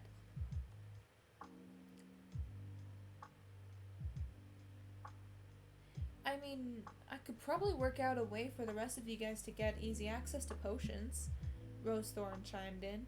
But... She cut herself off from saying the name with a glance at Tommy, and coughed before continuing. My boss at work usually has a lot just in the back room in case someone burns their hand or something. See? You can get potions without issue, so Tommy should only be a last resort. Siren huffed. Exactly. Wait, how does she say don't? I don't think we should be tiring Tommy out like that unless it's absolutely necessary, Nemesis agreed. While Tommy appreciated how aggressively Siren was arguing on his behalf, he also had to admit it was getting a little tiring to be talked about like he wasn't there. Guys, Tommy said, drawing all the eyes in the room back to him. How about I say what I'm comfortable doing, and then we can work things out from there. The villains all shared awkward glances, clearly embarrassed about not giving Tommy the opportunity to speak on his own behalf. Go for it, Tommy, Siren said, patting his arm. Nodding, Tommy straightened up in his seat. While I agree with Siren in that I don't want to be the one you call every time you get a scrape, you also don't have to literally be on death's door to come see me. For example, if there's a bullet wound that won't kill you, but it's going to be a pain in the ass to deal with, you can text me. If you show up with a small cut on your arm though, I'm just going to bandage you up the normal way. How does that sound? I think that's very fair, Zephyrus said, almost sounding like he was proud of Tommy for speaking up. As far as salary goes, what kind of payment are you looking for? Oh shit. Yeah. They had mentioned something about payment before, although Tommy hadn't thought all that much about it. I mean, I don't really know how much to ask for, if I'm being honest, Tommy admitted, ignoring the heat that rose to his cheeks. I could, write down how much I make working at the cafe and we can go from there. However you want to do it is fine with us, Tommy. However you want to do it is fine with us, Tommy, Zephyrus reassured him. Nodding, Tommy reached into his backpack to pull out a notepad and pen, and scribbled down his hourly salary at the cafe. Puffy paid him above the minimum wage, which was pretty good for a rather basic barista job, so while he definitely struggled with money, he didn't think his pay was anywhere near unfair for what he did. To his surprise, though, when Siren saw the number he was writing on the paper, he let out a pained noise. Ah! Jesus Christ, how the hell do you live off of that? Siren asked. Oh, fuck off. Not everyone can be a rich supervillain like you, asshole, Tommy scoffed, passing the paper over to Zephyrus. Zephyrus took the paper, and even with the veil hiding his face, he could feel the man's frown. "Oh, mate," he said softly, the pity evident in his tone. "We can do much better than this." I guess then whatever you think is fair." Tommy thought his salary was perfectly fine, but apparently it wasn't good enough for these villains. Zephyrus took a pencil that Tommy hadn't noticed was on the table and scribbled a number, then tilted the pad to show Daedalus, whispering with him and nodding. He then scratched out that number and rewrote it, and after showing Daedalus a second time, Daedalus gave him a thumbs up. "How about we can deposit this into your bank account every time you heal one of us at a standard flat rate?" Zephyrus suggested, pushing the notepad back to Tommy. Tommy looked at the paper and his eyes nearly popped out of his head. Holy shit. Holy shit! That was a lot of fucking money! Did these villains really just have that kind of cash laying around that they could throw at some random teenager to fix their wounds? Jesus fucking Christ, Tommy muttered as he stared at the page in shock. Siren leaned over his shoulder to look, and immediately scoffed. "Come on, Zeph, you can do better than that." "What?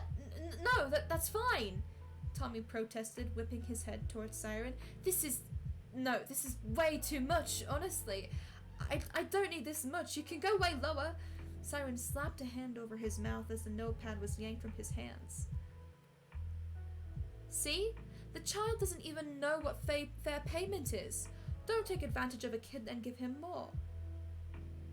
Tommy frowned and tried to pry Siren's hand off of his mouth, but Siren wouldn't budge. After a few more seconds of fighting, Tommy resigned himself to his fate and slumped back against the chair while Zephyrus took the notepad back to revise the number.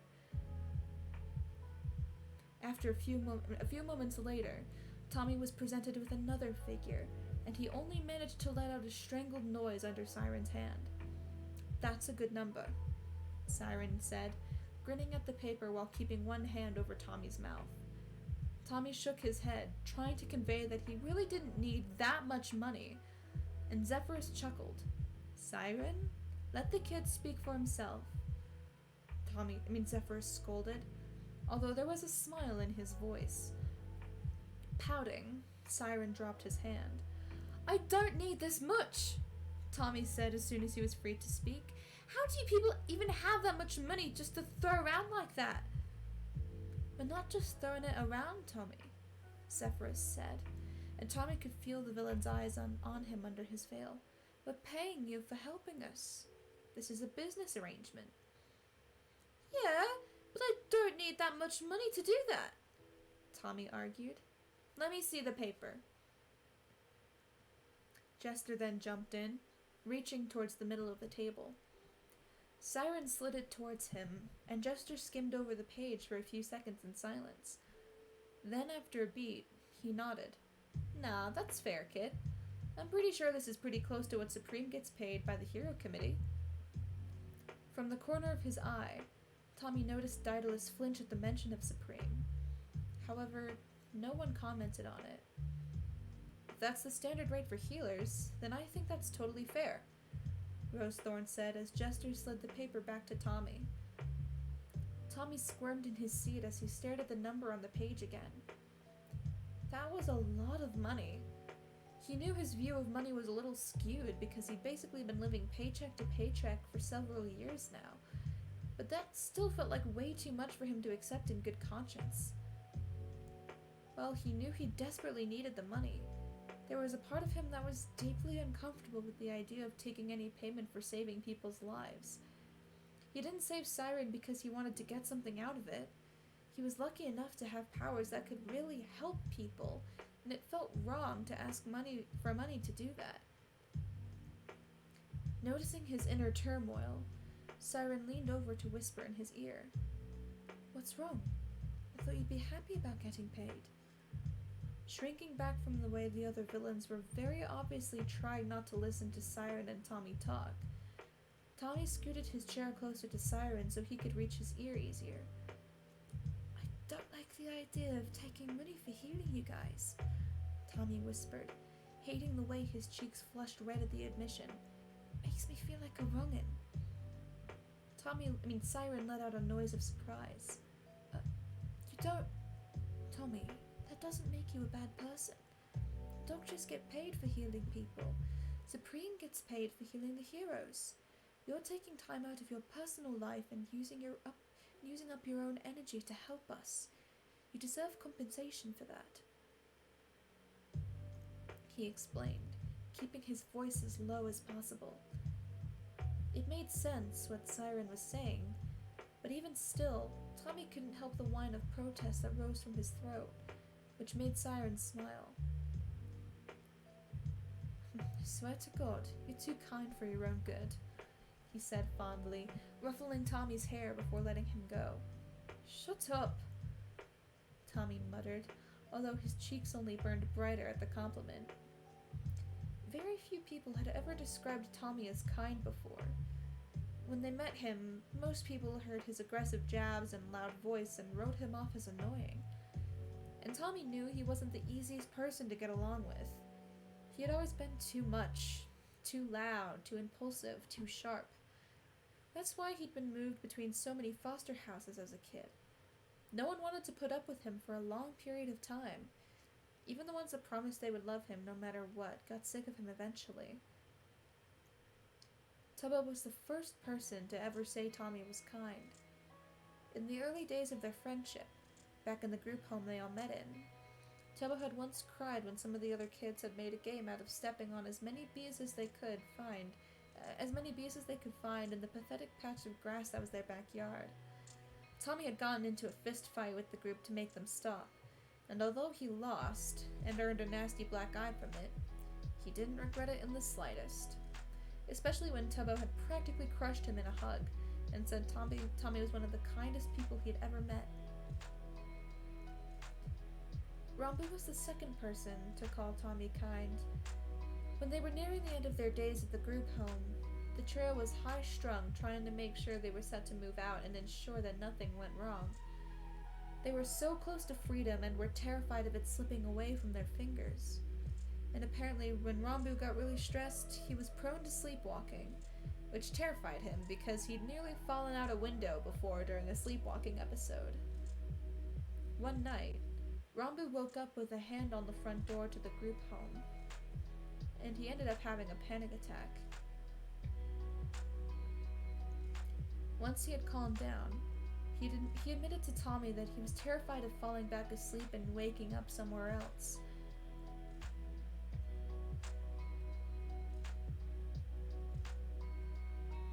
To Tommy, the solution was obvious.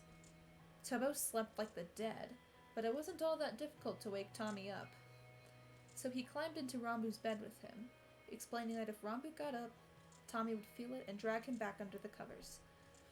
They kept that arrangement for the last week in the group home, and Tommy woke up every single night to keep Rambu from wandering off. Rambu said that was extremely kind of him, and Tommy brushed it off because he was just keeping his friend from getting hurt. It was just common sense. And now, Siren was calling him kind. Tommy wasn't used to that, but Siren sounded completely genuine when he said it. If it really makes you uncomfortable, Siren then said, no longer whispering as Tommy jolted back to the present, we can lower it, but this is a fair salary. Grumbling, Tommy folded his arms over his chest. Can we go back to the first number? On one condition. Zephyrus jumped back in. In a few months, we'll negotiate giving you a raise. Tommy groaned. Fine, if you fuckers are so eager to give me money, we can talk about a raise in a few months. He relented.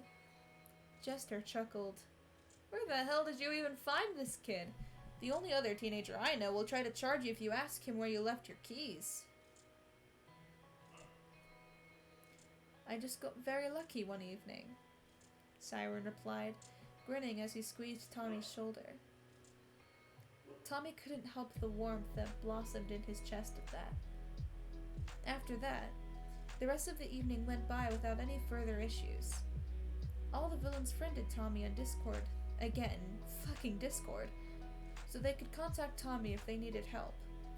Tommy gave the group his work schedule for the next month so they would know when he was off work, and Tommy set a strict rule that none of the villains were ever, under any circumstances whatsoever, allowed to show up at his apartment. Once that was settled, the syndicate moved on to discuss other business.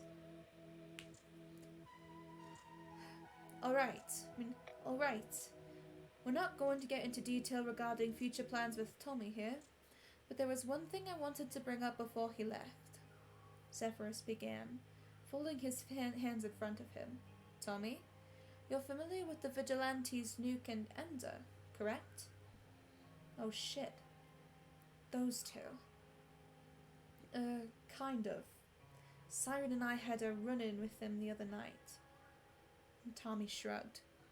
Zephyrus nodded. Yeah, Siren told us about that. We just wanted to check in and see if you've heard from the two of them since. Siren mentioned they were suspicious of the fact that you were talking to him, and we want to make sure they're not bothering you.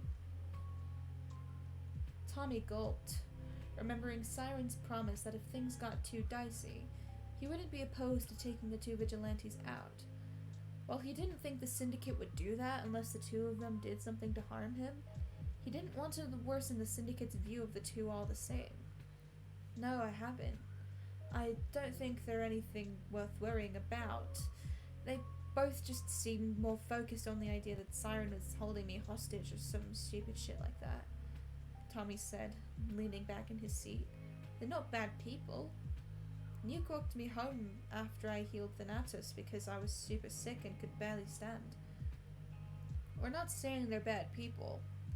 Blade jumped in for the first time all evening. We don't usually have a problem with vigilantes. We're not fans of thieves and muggers, and they help keep those types of people off the streets. Both Nuke and Ender are still new on the scene and don't seem to know the rules, considering they tried to go after Jester that one time. It wasn't hard to deal with the two of them, Jester snorted, propping his feet up on the table. They seem pretty young and inexperienced. I just hope they run into Monarchs soon so they can educate the two of them on how things work between villains and vigilantes. Tommy frowned. How things work? As far as he was aware, vigilantes and villains... Oh my god. Hi, Benelli, what's up? I'm reading Tommyinnit's Clinic for Supervillains. I heard it was a really, really good story, so I decided to read it on stream. We're at chapter 10. Oh gosh, I've been staring at a screen for, like, at a fixed point, not really doing anything else for so long. I look away for one moment, and vertigo. Anyway, not much. What about you? Yeah, not much. I got a job, so, and how many chapters are there? 26. Roughly 26, I think. Where was I? Oh, there. As far as he was aware, vigilantes and villains, sheesh and nice on getting a job. Yeah, I'm not gonna have as much time to stream anymore, but it'll be fine. I'll figure something out. As far as he was aware, vigilantes and villains didn't fight as often as heroes and villains did, but they weren't friends or anything of the sort. When I first became a vigilante, I ran into Monarch pretty early, and they explained some stuff to be about how it works out in the field. Rosethorn suddenly spoke up. If a villain isn't actively harming civilians in that moment, then vigilantes need to stay the fuck away and only deal with minor criminals. As long as that's being upheld, villains won't bother the vigilantes if they run into each other.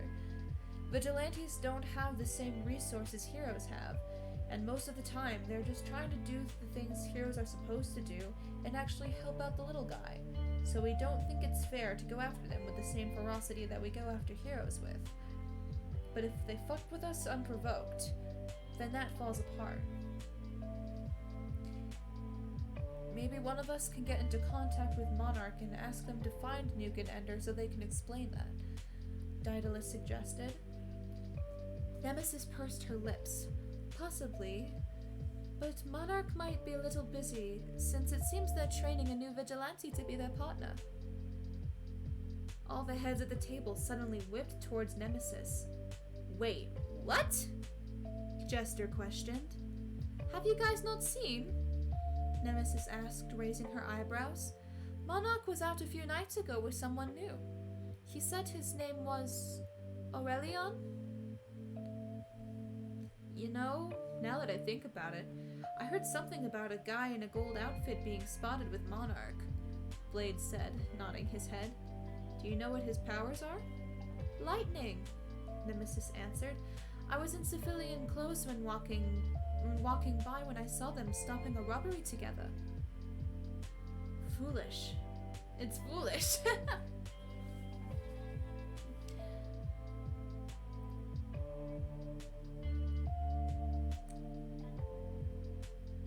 That's not good, Daedalus muttered. Getting hit by lightning would make it hard to get away from Monarch's wither effect. Well, as we were saying, Monarch knows the rules. They won't attack us unless provoked, and I trust them to teach Aurelion the same, Zephyrus said, folding his hands in front of him. So just remember not to piss off Monarch unless you want to deal with lightning scars and that damn wither effect for 3 days, he added, shooting a pointed look Siren's way. Siren huffed like a petulant child, but didn't argue with the point. There was a story there, and damn if Tommy wasn't curious about it, but he knew it wasn't the time to ask. So, if Monarch's busy training Aurelion, what the hell do we do about Nuke and Ender? Jester questioned. Just try to avoid those two if possible, Zephyrus instructed. Like Jester said, they seem pretty young and new to using their powers, so we don't want to engage with them if we don't have to. Tommy breathed a sigh of relief. As annoying as Nuke and Ender were, he really didn't want them to get hurt because they were just trying to protect Tommy. All he could do was hope that the two wouldn't bother him anymore, and would also be wise enough to stay away from the villains as well. And that was it. After they hashed out everything regarding Tommy's job as healer for the Syndicate, and once the discussion on vigilantes ended, Siren told him it was time to go and guided him out of the meeting room with Blade at his side. The others stayed behind, apparently having business to discuss that Tommy couldn't be present for. Once again, it was the rule of making sure Tommy knew as little as possible to ensure his safety. While a part of him was still hurt by the idea that they might not trust him, he shoved that down because he knew it wasn't like that. The drive home was significantly less awkward than the drive there had been. Tommy was blindfolded again as soon as they stepped into the elevator, and stayed blindfolded until they were passing back through South Bay. Blade dropped him off in front of his apartment building. Tommy said his goodbyes to the two villains, wondering if they were planning on going back to the meeting or if they were done for the night. Either way, he didn't ask, instead just waiting until the SCV was out of sight before he trudged into his building. When he opened the door to his apartment, he expected to get a small hello from Rambu and an icy stare from Tubbo. Instead, he was met with silence and an empty living room. Frowning, Tommy glanced towards the bedroom and saw the door was open, with no one inside. Tubbo's screensaver was bouncing around his computer monitor, while Rambu's DS was charging on the edge of the couch. They went out without him. The realization hurt more than Tommy thought it would, but he shouldn't have been surprised. He told them he was going out with Wilbur tonight. It made sense for the two to decide to head out as well. but he had no idea where they would even go if they wanted to get out of the apartment. It wasn't like they could afford to go to a restaurant. Maybe they went to McDonald's to get milkshakes? While they didn't do that often, it was a treat the trio would give themselves in particularly bad weeks. It was the only explanation Tommy could think of as to where they would be if they weren't here. But the idea of Tubbo and Rambo going out to get milkshakes without him. His eyes burned at the knowledge that he was now being purposefully left out of their traditions. It was stupid. It was just milkshakes, but he didn't think things were that bad between them all. Still, Tommy wasn't going to give in. If Tubbo wanted to be pissed at him while being a hypocrite, he could. Besides, Tommy had Wilbur to hang out with instead. And, in a weird way, he also had the syndicate. Even if they weren't really friends and more like business associates, it was still something to keep him out of the apartment. Collapsing on the couch, Tommy turned on the TV, ready to switch the channel to some cartoons, but he paused when he saw the news report playing across the screen. This just in. #1 hero Dream is currently attempting to capture wanted vigilantes Nuke and Ender over in East Side. We have a chopper on the scene, granting us live footage now. Eyes widening, Tommy practically lunged for the remote, turning up the volume as the screen switched from the news reporter to shaky helicopter footage. Tommy clenched his fist when he spotted Dream standing across the rooftop from Nuke and Ender, his smiling mask mocking the two vigilantes as he floated several feet in the air. Dream's power was that he was telekinetic. He could lift things in the air with just his mind, and besides using it on himself to make it so he could fly, he also tended to use this ability to straight up chuck random things at his opponents. Right now, it seemed as though Dream was using pieces of a nearby construction project to fight the vigilantes. Bricks were flying towards Nuke and Ender, with Nuke jumping from side to side to try and dodge the objects, while Ender teleported around the rooftop to avoid the hits. Nuke's hands were glowing bright yellow, and Tommy winced as a ball of glass flew Dream's way. To Tommy's shock, though, the explosive sphere stopped right in front of Dream's face, before it ended up being tossed towards the sky, exploding harmlessly above Dream's head in a flash of orange light. Dream could even control Nuke's explosives? How?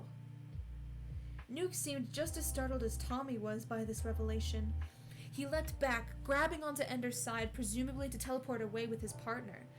Before he got the chance, though, Ender was being knocked backwards by an invisible force, presumably Dream again, and Tommy grit his teeth when he watched the cloaked vigilante slam onto the ground. As the fight continued, the helicopter pulled back, and Tommy let out a strangled sound of surprise when the cursive letters of the Cloudy Cafe came into view above the doorway. They were fighting on top of his cafe. Why the fuck were they fighting on top of Tommy's cafe? Had Nuke and Ender been searching for Tommy again to try and question him about Siren? But why would they run into Dream there? Dream never came to East Side unless the Syndicate was involved. He almost exclusively stayed in West End, and the only hero that occasionally popped up in East Side without a Syndicate sighting was Rewind. Tommy was reeling as the fight went on. Nuke yanked Ender to his feet, and the two continued to dodge Dream's onslaught, but they were slowing down. Tommy was on the edge of his seat as he watched, knowing that neither of the vigilantes deserved to get thrown in jail for just trying to help people. Then, a brick slammed into Nuke's chest, and he collapsed on the ground in a heap. Ender sprinted over to him, grabbing Nuke and pulling him close, and suddenly the two disappeared in a flurry of purple particles. Dream flew around the roof, searching for the two vigilantes, but it seemed as though they had completely disappeared. He ducked into a few alleyways near the cafe, the helicopter following him all the while, but soon Dream shook his head and flew off. The helicopter footage switched back to the reporter, and Tommy breathed a sigh of relief. Shit. Getting caught by Dream was almost worse than getting caught by a villain for vigilantes. As Tommy had learned tonight that supervillains had respect for vigilantes. Dream, however, had none. While the Hero Committee had recruited vigilantes to become full heroes in the past, Dream took any opportunity he could to arrest vigilantes by any means necessary. Yet another reason why Tommy hated the guy. Thankfully, Nuke and Ender had managed to get away. Briefly, Tommy considered running down to the cafe to see if the two of them were nearby in case they needed healing. But Tommy squashed the idea down as soon as it crossed his mind. Although Dream had flown off, he could still be patrolling the area, and the last thing Tommy needed was to get on his radar right now. Besides, the hit wasn't bad. From what Tommy saw, it likely just knocked the wind out of Nuke, and at worst it might have cracked a rib or two. Nothing that was life-threatening. Relieved by the knowledge that Nuke and Ender were safe, Tommy sank back into the couch and changed the TV to cartoons.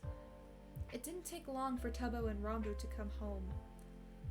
As soon as they opened the door, Tommy felt the mood instantly drop.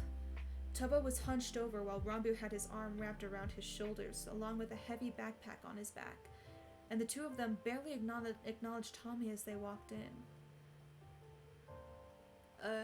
Hey guys? Tommy started awkwardly, searching for any signs of milkshakes in their hands. Where were you? Fuck off, Tubbo snapped, shooting Tommy a withering glare that chilled him to his core. I can't deal with your shit tonight. The anger was hot and twisted Tubbo's voice into something entirely unfamiliar. Tommy immediately shrunk back into the couch as if he had been slapped, already preferring the cold shoulder Tubbo had been giving him the past few days. What did I do? Tommy asked, wincing at how his voice cracked with the question. Rambu, who still had his arm slung over Tubbo's shoulder and was guiding him to the bedroom, just sighed and shook his head. Not tonight, Tommy. No, not tonight, Tommy, he said in a much softer voice, but with none of the warmth that it usually held. Tommy blinked quickly to try and rid himself of the tears burning in the corners of his eyes. He brought his knees up to his chest as he watched Rambu lead Tubbo to the bedroom, not daring to speak up again. Neither of them looked back at him as they slammed the bedroom door shut. Tommy hated crying, but he really kind of wanted to cry right now. Either that or pound his fist on the door and demand the two of them to tell him what the fuck was going on. He hated not knowing what he did to piss them off this time. Was it because he told them he was going to see Wilbur? But they hadn't seemed that upset when he told them about his plans, so why would they be upset now? It didn't make sense. Tommy should have gone up to the bedroom door to ask what was going on, but he was terrified of hearing that snarling anger from Tubbo again. So, like a coward, he just made up the couch with blankets and pillows even though he was supposed to be in the bed tonight, and ignored the soft murmur of conversation going on behind the bedroom door. His sleep that night was restless, to say the least.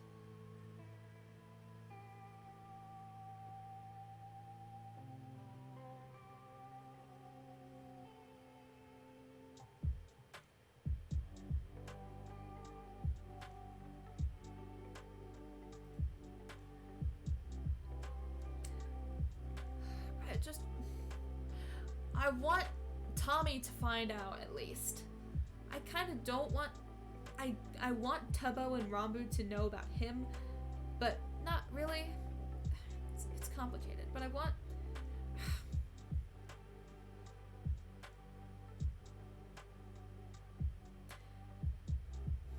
Chapter 11. Confrontation. Summary. Tommy gets used to his job as the Syndicate's healer.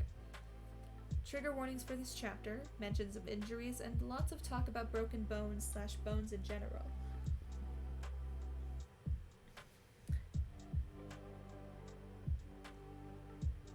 Tommy supposed you could get used to to anything after enough time, and strangely enough, it didn't take long for him to get used to his new job in the Syndicate. The next few weeks passed by in a blur.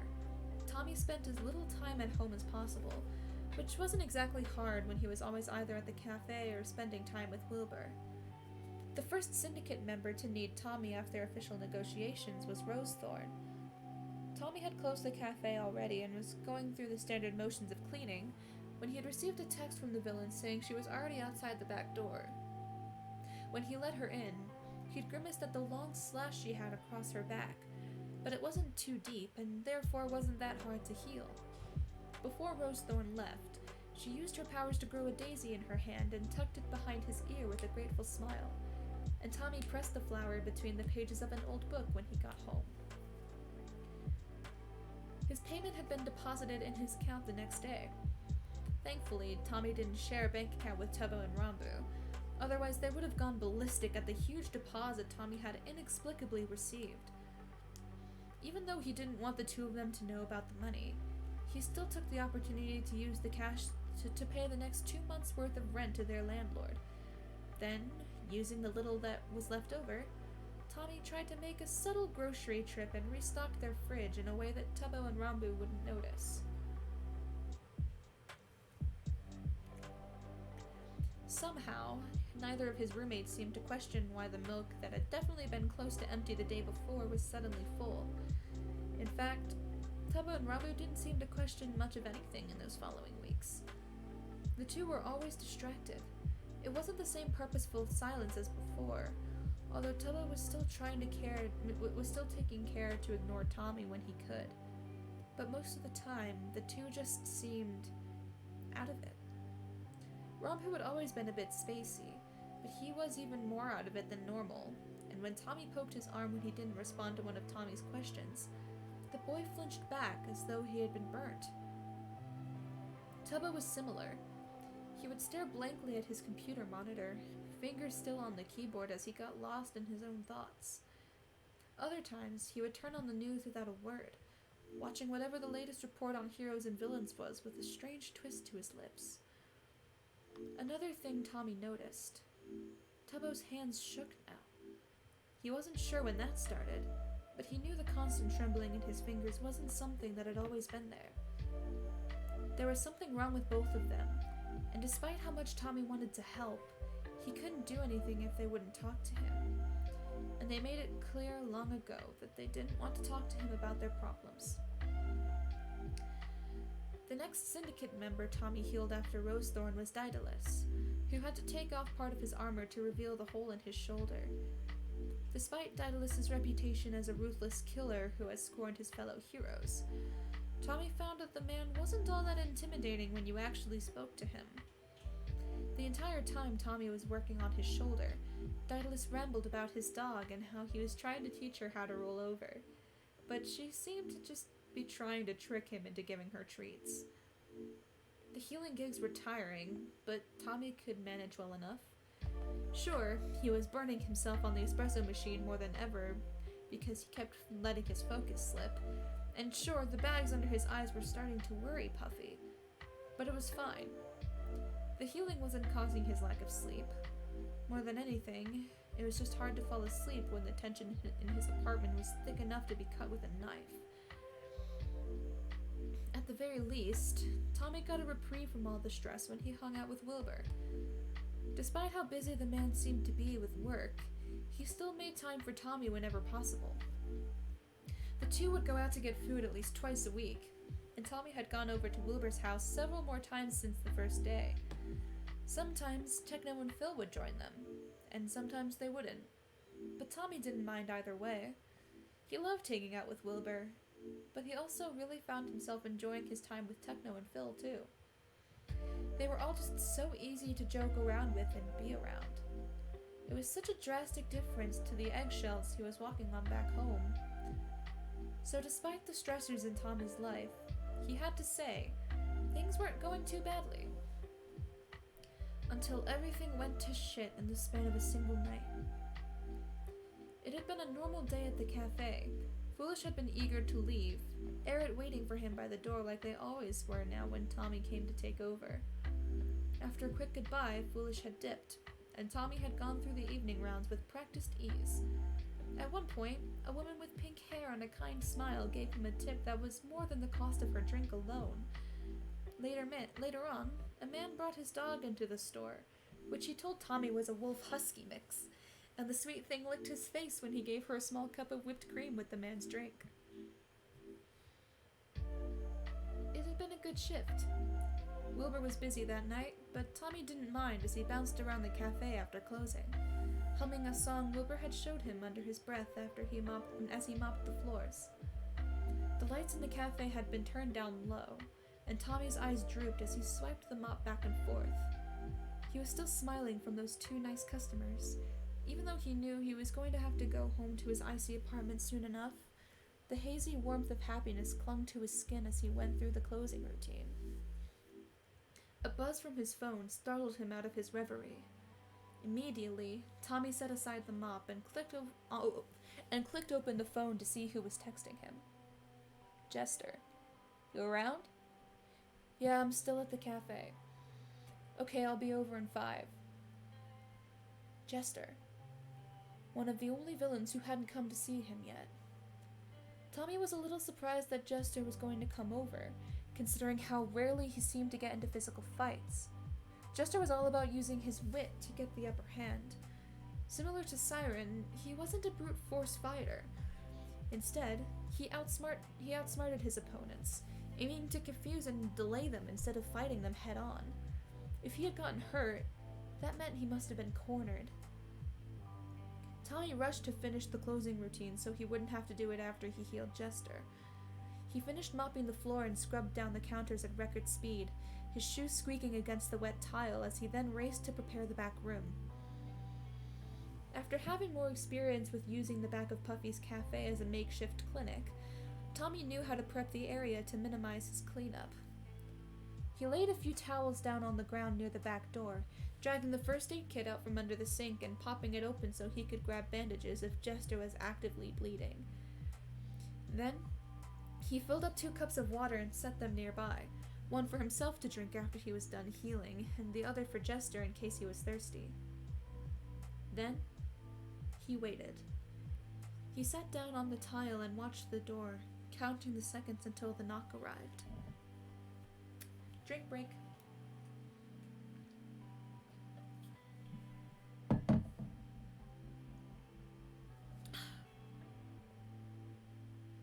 It had been a little over 6 minutes since Jester's text when that knock rang through the back room. Leaping to his feet, Tommy rushed to the door and swung it open, revealing a hunched-over Jester. Tommy's eyes swept over the man, searching for any sign of blood. To his surprise, Jester's white button-down shirt was free of any bloodstains, and although his pants were dark, it didn't seem like there was any blood on them either.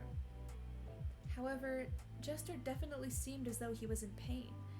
His left arm hung limply at his side, and he was tipping to the left as if holding his shoulder up was too much effort.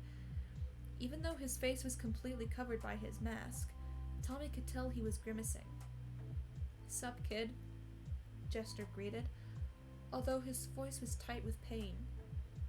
Here, come in," Tommy said, stepping aside and gesturing for Jester to get out of the alley. Once the back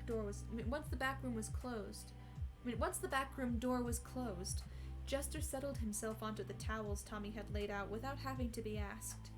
His left arm was still limp, and he let out a hiss of pain when he had to sit down. "Did you break something?" Tommy asked, figuring that was the likely explanation given the lack of blood. Jester nodded. "Yeah, that fucking smiley-faced bastard nearly crushed my collarbone," he gritted out between his teeth. Tommy frowned. "Oh, I forgot 404 is a hero. Wait, who's Supreme then?"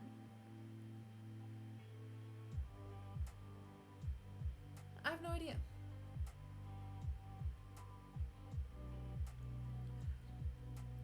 "404 is George, so I don't know who Supreme is." It wasn't surprising anymore to hear about the things Dream would do to the villains. The slash across Rosethorn's back had been 404's doing, but the hole in Daedalus' shoulder was thanks to Dream. Still, collarbone? The collarbone was a bitch of a bone to break. "Shit, man." Tommy winced, settling down on the ground across from him. "Did Did you at least land any good hits on him? Jester snorted. I managed to land a pretty nasty scratch with some claws I grew, but shifting was a bad idea because I think it fucked up the bone even more. Oh, great. If Jester had been stupid enough to use his shape-shifting abilities with a broken bone, this could be way more fucked up than it seemed. Kind of a dumbass move if you ask me, Tommy muttered as he reached for Jester's arm. Jester pulled back immediately, and Tommy raised an unimpressed eyebrow at him. I need to get an idea of how bad the break is, idiot. Why? Can't you just heal it all without that? Can't you just heal it without all that? Jester questioned. Tommy resisted the urge to roll his eyes. I don't know about the other healers. That's not how my powers work. If I'm healing a stab wound, I need to be able to hold the skin together. If I'm healing a broken bone, I need to at least try to shift the bone somewhat back into place before I heal it, or else it could heal wrong. Tommy unfortunately had learned that the hard way. One time he'd broken his thumb when he accidentally smashed it in a really heavy door. He tried to let it heal itself, but the bone had healed incorrectly and he ended up having to get Tubbo to re-break it so he could fix it. That hadn't been a pleasant evening for anyone. There was a beat of silence as Jester considered him. If you don't trust me with your injury, I don't know why you agreed to me being a healer for your little club in the first place. Tommy deadpanned. Either you let me do my job, or I'm kicking you out so I can go home. As soon as the words were out of his mouth, Tommy regretted it. Even if the others in the syndicate seemed to like him, Jester was still someone who Tommy hadn't gotten to talk with much yet. He really shouldn't be so rude to a supervillain, especially not one with as much power and influence as Jester. But to his surprise, Jester laughed. Jesus Christ, I can see why Siren likes you so much now. He chuckled, flinching when it shifted his arm again. Anyway, yeah. Go ahead and do your thing. Sorry I'm being an ass. I've had a bit of a night. Tommy instantly relaxed at the reassurance. The nice thing was that all of these villains seemed to have an unusual amount of patience for his sharp tongue, which was good for him because God knew he needed to learn how to think before he spoke. Right, I'm not gonna do much right now, just feel around for a sec, Tommy explained as he reached for Jester's shoulder again. His hands delicately ran over the fabric of his shirt, and Jester hissed in pain. Tommy poked at a few spots, wincing when he felt a bone that was definitely out of place. Shit, okay, that's not good, Tommy muttered as he tried to poke around more of his shoulder. I don't think a doctor's supposed to say that, Jester huffed. Well, I'm not exactly a doctor now, am I? Tommy shot back, carefully feeling another piece of bone. Okay, this is gonna be tricky, but I think I can heal this without having to move it around too much. But it's gonna hurt like a bitch for the first few seconds. Let's just get it over with, Jester said. Nodding, Tommy put his other hand on Jester's shoulder and mentally mapped out how he was going to do this. Then, once he figured out what he thought was the best way to move things, he let his hands glow as he quickly pushed on the shoulder to get the bones in the right place. Motherfuck! Jester shouted. Tommy didn't pay attention to him. Instead, he kept his grip on Jester's shoulder tight as the energy from his hands seeped into the man's skin, shutting his eyes as he focused on healing the injury as quickly as possible. By the time Tommy was done, his body was aching, but it was manageable. Dropping his hands from Jester's shoulders, he slumped back down onto the floor before leaning against the wall. Don't move it yet, Tommy ordered through half-lidded eyes. Wait a few minutes to let it settle. Got it, Jester muttered, carefully scooting over until he was leaning against the wall next to Tommy. The two were quiet for a few moments. Tommy's ragged breathing evened out as his heart slowed, and the familiar pressure behind his eyes settled in. Beside him, Jester seemed to be doing much better already, the tense line of his shoulders gone as he was finally free of the pain that had been plaguing him. It was then that Tommy remembered the water. "Do you want something to drink?" Tommy asked, shifting to reach for the 2 glasses he'd set aside. "Sometimes healing can make you thirsty." Jester glanced his way. "Sure," he said, reaching out with his good arm for the cup. Tommy handed it to him, taking a sip of his own water and sighing as the cool liquid ran down his throat. Then, Jester reached up to take his mask off, and Tommy nearly choked. "What the fuck are you doing?" Tommy yelped, leaping backwards while trying to cover his eyes. I can't drink with my mask on?" Jester said, as if it were obvious. Tommy squeezed his eyes shut and turned away from Jester. "You should have given me some warning, dude! I'm not allowed to know your identity, remember?"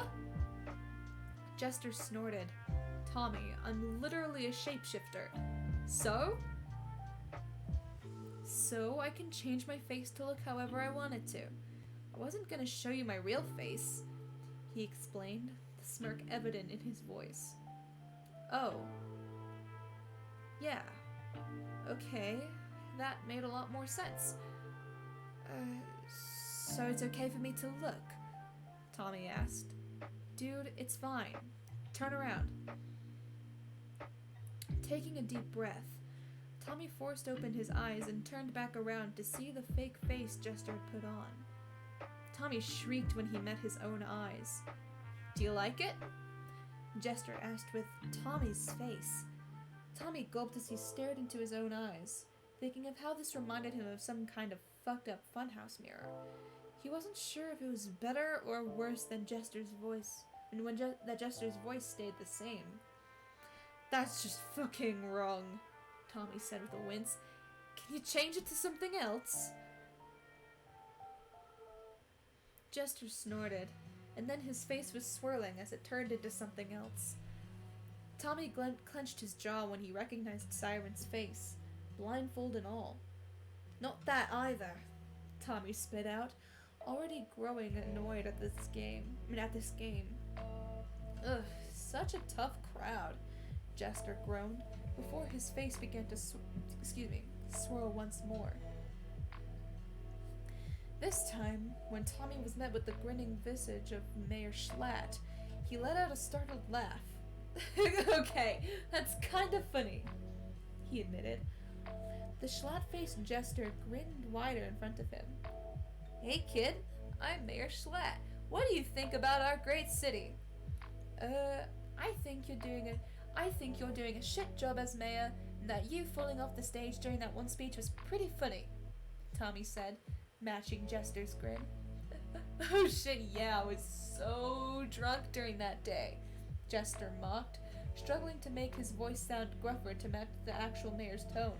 "I can't get through the day without having 3 drinks, and even then I'm still strung tighter than a horse on steroids." Tommy let out a startled laugh, and Jester continued to smile as his face swirled and changed once more. When Dream's smiling mask settled in front of him, Tommy knew he was in for a treat. "Oh, hello, number 1 Dream," Tommy greeted, dipping his head in a fake bow to the man. "What are you doing in Eastside?" "Wait, shit, I'm in Eastside?" Jester joked, looking around as if in alarm. "Ew, gross! I don't remember poor people exist." "Well, do you have any advice for a poor teenager like me?" Tommy asked, just barely holding back his giggles. Jester scratched his chin in thought. "Well, kids," he began, attempting to mock Dream's school PSA voice, "always remember the 3 most important things. Eat ass, suck a dick, and sell drugs." That is a John Mulaney quote.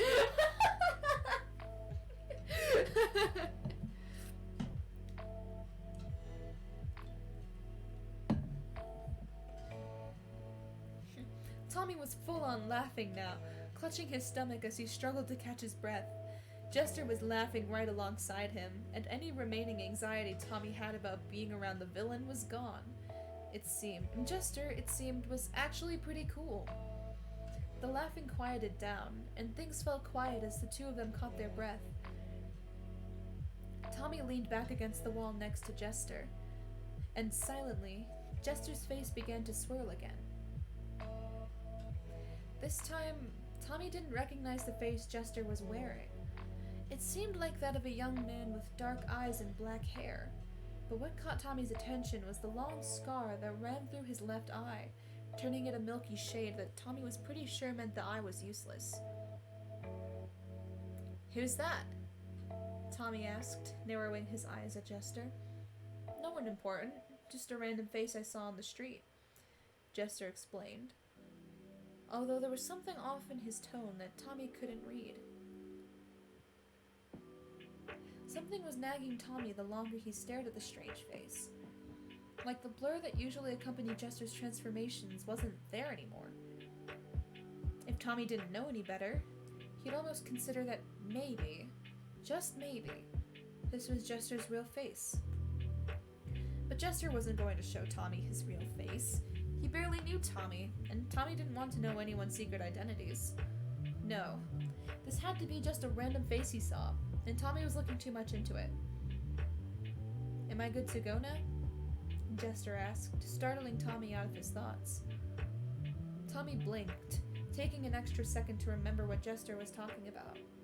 "Oh, yeah, I think so," Tommy said, disappointment washing over him at the idea that Jester was leaving so soon. "Try moving the arm a bit and see how it feels." Jester rolled his shoulder, eyebrows raising in surprise before rolling it again. "God damn, it feels good as new," he said, smiling at Tommy again as he rose to his feet. "Thanks, man, that's amazing." Tommy used the wall to push himself up as well. "No problem. Just please don't break it worse next time. I really don't want to have to try and heal a bone that's in several pieces." Snorting, Jester pulled his mask back over his face. "I'll do my best, Dr. Tommy."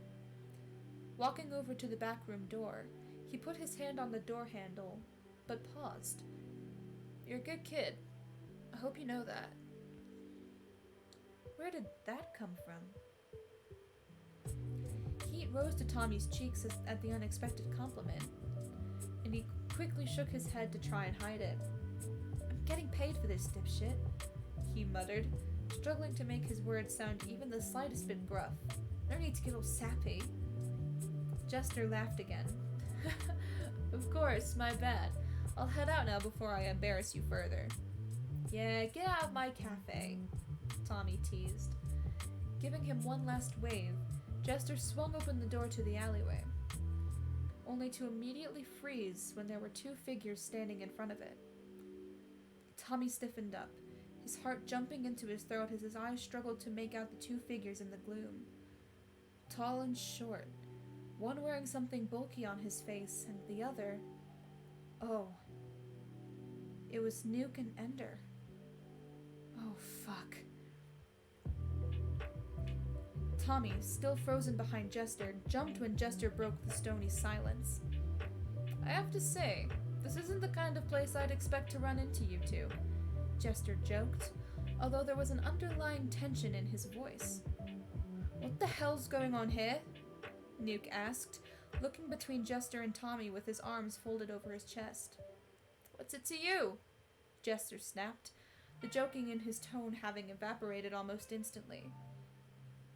"I mean, civilian, supervillain, meeting in the back of a cafe in the middle of the night? You can see why we're concerned," Ender said, gesturing between the two of them. It was then his eyes dropped to the floor of the back room. "Wait, is that a first aid kit?" His head whipped back to Jester. "Are you hurt?" "Not anymore," Jester said, rolling his shoulder again. "That's none of your business, so I recommend you two get out of here." Completely ignoring Jester, Nuke stepped into the back room to face Tommy. "You helped him?" he asked, something accusatory in his tone. Tommy bristled under the weight of Nuke's glare. What, was he supposed to be ashamed of healing people? "So what if I did?" Tommy challenged, Jester came here with a broken collarbone, so I healed it because I have healing powers. What's the problem with that? Both Nuke and Ender stiffened at this. You healed a villain. Shit. Well, since the cat was out of the bag, Tommy needed to find a way to do damage control since the vigilantes didn't get too pissed off about the situation. I did. Yeah, it's kind of a thing, Tommy explained, fighting the urge to curl in on himself. He shouldn't be embarrassed of this. He was helping people. Sometimes villains come to help me to get healed up. Sometimes villains come to me to get healed up after bad fights. I've never been approached by a vigilante, but if you guys ever need any help, I'd be happy to offer my services. Was he even allowed to do that since he technically worked for the Syndicate? He wasn't sure, but if any of the villains said anything, he didn't have a problem with them telling them to fuck off. He could heal who he wanted to, damn it. Is that why you were talking about with Siren? Nuke practically hissed. Yeah, it was, Tommy told him. We were working out details like how to get in contact with me and stuff. He decided to leave out the part about the Syndicate paying him. That would probably make it look worse. So let me get this straight. Ender spoke up, drawing all eyes back to him. Villains come to you here at the cafe, so you can heal them with your powers. And this is like something you volunteered for. You're not being forced into it. Tommy shook his head. No, I'm not being forced. Probably not a good idea to mention that time Blade technically forced him to heal Zephyrus. That was kind of a one-off. Does that answer all your questions? No, frankly, it doesn't, Nuke snapped. But first, I want him out of here, he said, pointing at Jester. Jester snorted. You have a lot of nerve trying to tell me what to do. What? You think I'm just gonna leave Tommy here alone with you guys? When you're about to interrogate him? I think Siren would skin me alive if I let you two idiots hurt him. At that, Ender gasped in shock, while Nuke let out an odd strangled noise. We'd never hurt him! Nuke protested immediately. Why would you think we'd ever hurt Tommy? Ender asked. And he sounded so genuinely hurt in that moment at the implication that it made Tommy ache in sympathy for him. The genuineness of Ender's question seemed to catch Jester off guard too. I mean, you two seem kinda pissed at him? Jester offered, although his confidence from earlier was thrown off. We're trying to protect Tommy, not hurt him, Nuke snarled, taking a step towards Jester. We protect civilians from people like you. Yo, dude, chill. I wasn't meaning to offend, Jester said, raising his hands. Nuke looked as though he wanted to take another step forward. Jester may have been tired from his previous battle, but he was fully healed, and Tommy knew that Nuke and Ender had already gone after Jester unprovoked in the past before. He doubted Jester would have much issue fighting them a second time, especially if he could justify it as keeping Tommy safe. Tommy couldn't let them fight again. He didn't think the two vigilantes would hurt him, especially if Ender's horrified reaction was anything to go by. No, he could handle this. Jester, it's okay. Tommy cut in before Nuke could get closer. You can go. I got this. You sure? Jester asked, sounding concerned. Yeah, I'm fine, Tommy reassured, having a feeling that while he might be in an annoying conversation, he wasn't in danger. Jester stared at him for a moment, as if considering just ignoring him outright. But after a few tense beats, he sighed and made for the door. Fine, but Nuke, Ender, I hope you two know that if you fuck with him, you're gonna have the entire syndicate on your asses. Nuke bristled at that comment, while Ender nodded. We understand. We're not going to hurt him, Ender told him. Jester shared a look with Ender, and after another moment, he waved and headed out into the alley. As soon as he stepped out of the back room, Nuke slammed the door to the alley shut, leaving just the three of them inside the cafe. The two vigilantes stared at him expectantly. The silence was heavy, the buzz from the bright lights above their heads only adding to the suffocating sensation. Well? Tommy started when Nuke and Ender didn't say anything. Well? Nuke parroted. What the fuck do you mean by that? I mean, he's gone now. What do you want from me? Tommy asked, glancing between the two vigilantes. Do you guys want my number so you can get healing too? I can probably work out a schedule so you don't show up here at the same time as villains, but this clinic would have to be a neutral zone where no fighting can happen. Jesus fucking Christ, Tommy, we don't want healing! Nuke suddenly shouted, cutting Tommy off. We want to know what the fuck you're doing healing villains! Tommy frowned. I mean, they need help, you know? Heroes really fuck them up sometimes, and they can't get medical care like the heroes can. So that just makes it okay? To help people who hurt others? Ender asked in a much softer voice compared to Nuke. You don't know why they do what they do, Tommy hissed, glaring at the two of them. For all you know, they could have good reason for being villains, and even if they don't, that doesn't mean they all deserve to die in goddamn dirty alleyways because they couldn't go to a hospital. Nuke scoffed. Who the hell said they're dying? Heroes aim to incapacitate, not kill. Tommy scowled. Me. I say so because I'm the one who's actually been healing these goddamn wounds. And let me tell you, the heroes claiming they just tried to incapacitate is a load of bullshit. He told them, wincing as the memories of the hole in Siren's stomach and the burns tracking across Thanatos' frame filled his mind. Wait, really? Ender chimed in. Yes, really. The whole reason I started doing this was because I found Siren passed out in an alleyway one night with a hole blown in the middle of his fucking gut a few months back. Now that startled both the vigilantes into silence. There were a few beats as the two took in the information, and Tommy almost wanted to smirk at how well that had shut them up. Until Nuke spoke again. So, you found Siren unconscious, dying, and instead of calling the authorities or leaving, you saved his life. I got that right? Nuke asked, a deathly calm having settled over him. Tommy nodded. And you didn't tell anyone you knew this happened. Tommy frowned. No. The only people I could have really told were my roommates, but I didn't want to get them involved in any shit in case it came back to bite me in the ass. Nuke scoffed. You didn't think that maybe it was better for your roommates to know if you were getting involved in some deep shit like that? I wanted to keep them out of it, Tommy argued. And yet you volunteered to help keep healing villains, which arguably could have just put your roommates in more danger. Ender pointed out, arms folded over his chest. I did what I thought was best to keep them safe, Tommy snarled, not liking the direction this conversation was going. They're not involved in this shit, so stop bringing them up. No, I'm going to keep bringing it up. Nuke snarled right back, stepping so he and Tommy were face to face. You've been involved with the fucking syndicate for months, and you didn't think it was a good idea to tell your roommates anything? What if the syndicate got tired of you and killed you or something? What the hell would they have done then?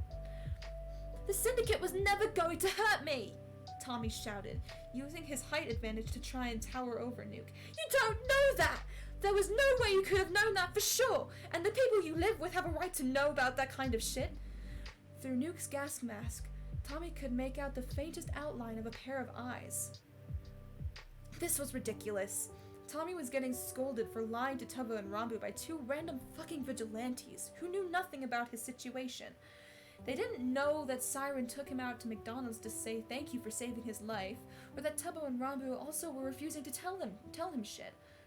These two had no right to try and butt into his life like this. Why the fuck do you care this much anyway?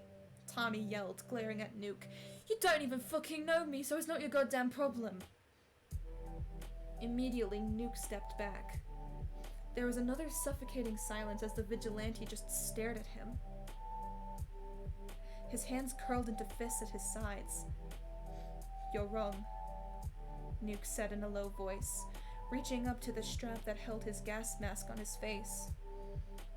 Tommy's eyes widened as he realized what he was doing, but before he could say anything, Nuke was yanking the mask off. It is our problem. Tommy's breath caught in his throat. The gas mask was off. Familiar bleached hair with overgrown brown roots fell over Stormy blue eyes. And suddenly all the pieces fell into place. Tubbo. Tubbo was Nuke. His head whipped over to Ender, and despite the fact that he hadn't moved to take off his mask, it was clear as day that he was staring at Rambu. Tubbo and Rambu were Nuke and Ender. Tubbo and Rambu were vigilantes. That was the secret they'd been hiding from him this whole time. That was why they'd been so pissed at him these past few weeks. He'd been lying to them while they knew he was full of shit. But they'd also been lying to him. Wait. Holy shit. They'd been lying to him for months. What the fuck? Tommy whispered, eyes darting between the two boys. Are you fucking kidding me right now? Tommy, we know you've been lying. No! Tommy yelled, cutting Tubbo off. No! You don't get to fucking reveal that you're fucking vigilantes and start scolding me about being the liar! He snarled, with a white-hot type of anger he'd never even heard from himself before. Tubbo was shocked into silence, the rage fading from his face as he stared at Tommy with wide eyes. Do you even know how fucking horrible the past few months have been for me? Tommy exclaimed, the words spilling out as the anger swelled in his chest. I have been agonizing for months over the fact that you didn't trust me and how I was worried I did something wrong. Not to mention, I've been doing everything in my goddamn power to make sure you two would never be affected by the shit I'm doing with the syndicate. And you mean to tell me you've been going out and fighting villains for even longer than I've been healing them? It was all futile. This whole time, all the secrets that he'd weighed himself down with, all the fighting and arguments about hypocrisy, it was all for nothing. Because he'd never been keeping Tubbo and Rambu out of danger. No. They'd been throwing themselves headfirst into danger without even thinking of how Tommy could be affected. I can't believe you fucking pulled the "what if the syndicate killed you" card just now. Tommy snapped. Not when you two have been going out and fighting villains without even considering that maybe I should be clued in. We didn't want you to worry, Tubbo shouted, jumping back into the argument. We thought that you would be scared if you knew we were going out and fighting villains, but apparently you don't have any goddamn problem with villains considering you hang out with them on a regular basis. I'm giving them medical treatment. Literally, what is so fucking bad about that? You're healing murderers, Tommy. The heroes are murderers too, Tommy argued. Heroes, villains, one side isn't good and one side isn't bad. Heroes are lying bastards who manipulate the media to hide what they're really doing. Villains are at least are honest about the shit they pull. Oh, so it's okay if they're honest murderers then? Rambu suddenly jumped in, despite having been silent for most of the argument. Apparently he'd slipped his glasses and mask off at some point without Tommy noticing. Seriously, you're acting like we like heroes. We nearly got killed by Dream a few weeks ago. Oh shit. Tommy remembered the footage of Dream fighting Nuke and Ender, and how later that night Tubbo and Rambu had come home in much worse mood than usual. Tubbo had been hunched over. Nuke had taken a brick to the chest. I could have healed you! Tommy exclaimed, turning to Tubbo with a whine in his voice. If you just told me about this, I could have probably healed you so many times over. Yeah, well, after we saw you hanging out with Siren, we didn't think it was a good idea to reveal our identities to someone working with the syndicate. Tubbo spat, narrowing his eyes at Tommy. Tommy blinked, needing to take an extra second to process what Tubbo meant by that. And I need to take an extra second to drink some water. Chat, you should too. Because water is important. Oh god, getting vertigo again. Jeez. I put too much effort into reading.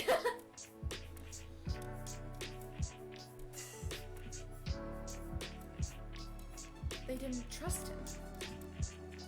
After everything the three of them had been through together, they didn't trust him after seeing him talk to Siren one time. What? Did you think I was going to turn you into them or something? Tommy asked, trying to keep up the same anger as before, but struggling as his eyes began to burn. Maybe we did, Tubbo shot back. You were pretty damn adamant that you weren't a hostage when you were talking to Siren, and you even showed Rambu when he tried to help you, From what we could tell, you really didn't like Nuke and Ender. Tubbo, Rambu cut in, his voice low. Don't say something you'll regret. Surprisingly, this actually made Tubbo falter. He shut his mouth before more hurtful words could tumble out, but the damage had already been done. No, it's fine you don't trust me anymore, Tommy hissed, digging his nails into his palm to try and distract himself from tears threatening to spill over his cheeks. It was the first lesson we all learned back in the system, right? We can't trust anyone. It's my own fault for thinking you two might be different. Tommy, wait, he didn't mean it like that. Rambu cut in, taking a step in between him and Tubbo. Tommy snorted. Don't try to bullshit me. I know what you both meant. There was a beat as Rambu and Tubbo shared an uncomfortable look.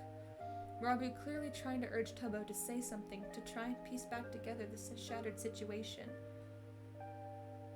Taking a breath, Tubbo met Tommy's eyes, the anger having faded completely from his face. Look, Tommy, I didn't... A shrill beeping noise cut Tubbo off, making all three of the teenagers wince. What the fuck was that?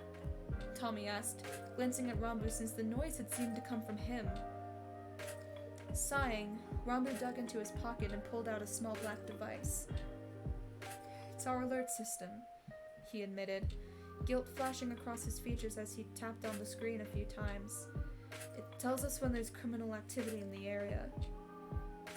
What is it? Tubbo asked quietly, stepping up beside Rambu to see the screen for himself. It's a robbery, Rambu said, making Tubbo curse under his breath. Tommy frowned. Wait, where? He moved over to Rambu's side to try and see the screen as well, but Rambu immediately pulled the device close to his chest, blocking Tommy's view of it. Ouch. Now that hurt. Rambu seemed to regret what he'd done the second he saw the pain flash in Tommy's eyes. He held the device back out in clear view so Tommy could look.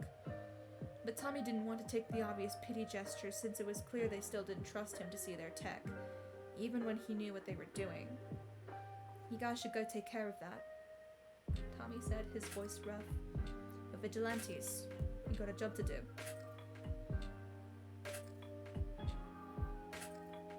But Tommy, we're still... No, we're done talking. But Tommy, we're still... No, we're done talking. Tommy snapped, cutting Tubbo off. Nuke, Ender, get the fuck out of my cafe. Rambu gave him a wounded look, while Tubbo's face only showed a split second of hurt before anger slipped back over his features like a mask. They both geared back up again, their faces hidden once more by their disguises, and Tommy internally cursed himself for not recognizing the two of them sooner. For fuck's sake, Tubbo even had the same hair! But he didn't voice any of this internal frustration. Instead, he just leaned against the wall with his arms folded over his chest, glaring at the two as they packed up to leave. When Tubbo swung open the door to the alleyway to head out, he spared a look back at Tommy. This conversation isn't over. We have more to talk about when we get home, Tubbo said in a voice that wasn't as angry as before, but wasn't anything close to warm either. Tommy didn't bother responding. If he opened his mouth right now, he wouldn't be able to keep his voice from cracking. With one last pointed look from the two vigilantes, they stepped out into the alley, letting the door swing shut behind them. As soon as the door was closed, Tommy rushed over to slide the deadbolt into place, ensuring no one else would be able to come in. Then, finally, Tommy was alone. And as soon as the realization that he was alone hit him, his porcelain composure that had been cracking at the seams for the past 20 minutes finally shattered. A loud sob tore its way out of his chest as he slid to the floor, burying his face in his knees as his best friend's words played on repeat in his mind. They didn't trust him. His two best friends, his family, didn't trust him anymore. They had been lying to him for months. It was only then that another realization clicked into place in Tommy's head. Tubbo and Rambu had powers. Of course, both boys knew about Tommy's powers, given that he had discovered them with Tubbo. Considering the two had never brought anything up about themselves, Tommy had just assumed neither of them had powers. They were all certainly close enough to know about each other's powers, or at least that's what Tommy had thought. But no, Rambu could teleport, and Tommy could create explosives from his hands. Those weren't minor powers, and yet it was yet another thing the two of them had hidden from Tommy.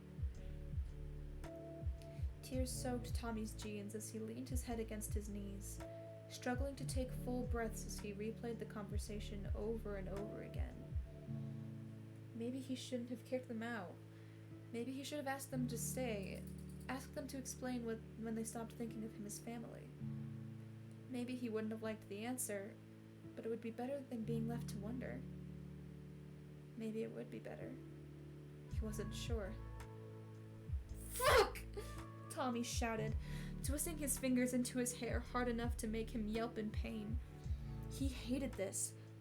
He hated this entire fucking situation. How the hell had everything in his life spiraled so totally and completely out of control? Tommy was very grateful the back room of the cafe was pretty soundproof as he screamed curses and slammed fists into the wall. His head was a mess of racing thoughts and red-hot emotions, and the only way he could think to express it was to yell until his voice went hoarse. Eventually, Tommy started to calm down.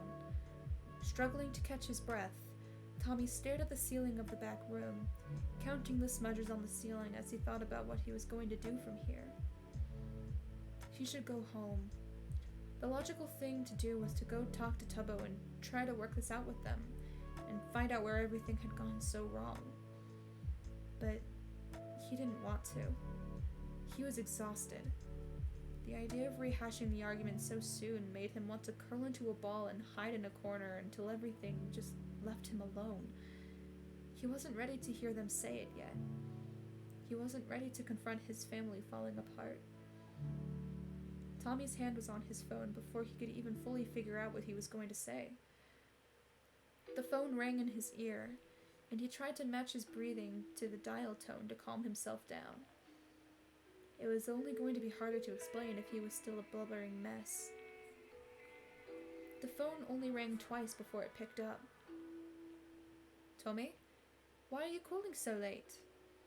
Wilbur's concerned voice ran out over the tinny speakers, and Tommy almost had to bite back another sob at how relieved he was to hear his friend. Wilbur. Tommy's voice cracked and he winced, the tears already threatening to make a reappearance at the mere thought of even talking about the fight. Tommy? Wilbur questioned when Tommy didn't speak again. You alright? Is something wrong? I'm okay. Tommy managed to stammer out, although it was painfully obvious by his tone that he was not very okay. I can't... Shit, where are you? You're not hurt, are you? Wilbur asked, something rustling on the end of his call. It was easy to figure out that Wilbur was probably rushing to put on his shoes.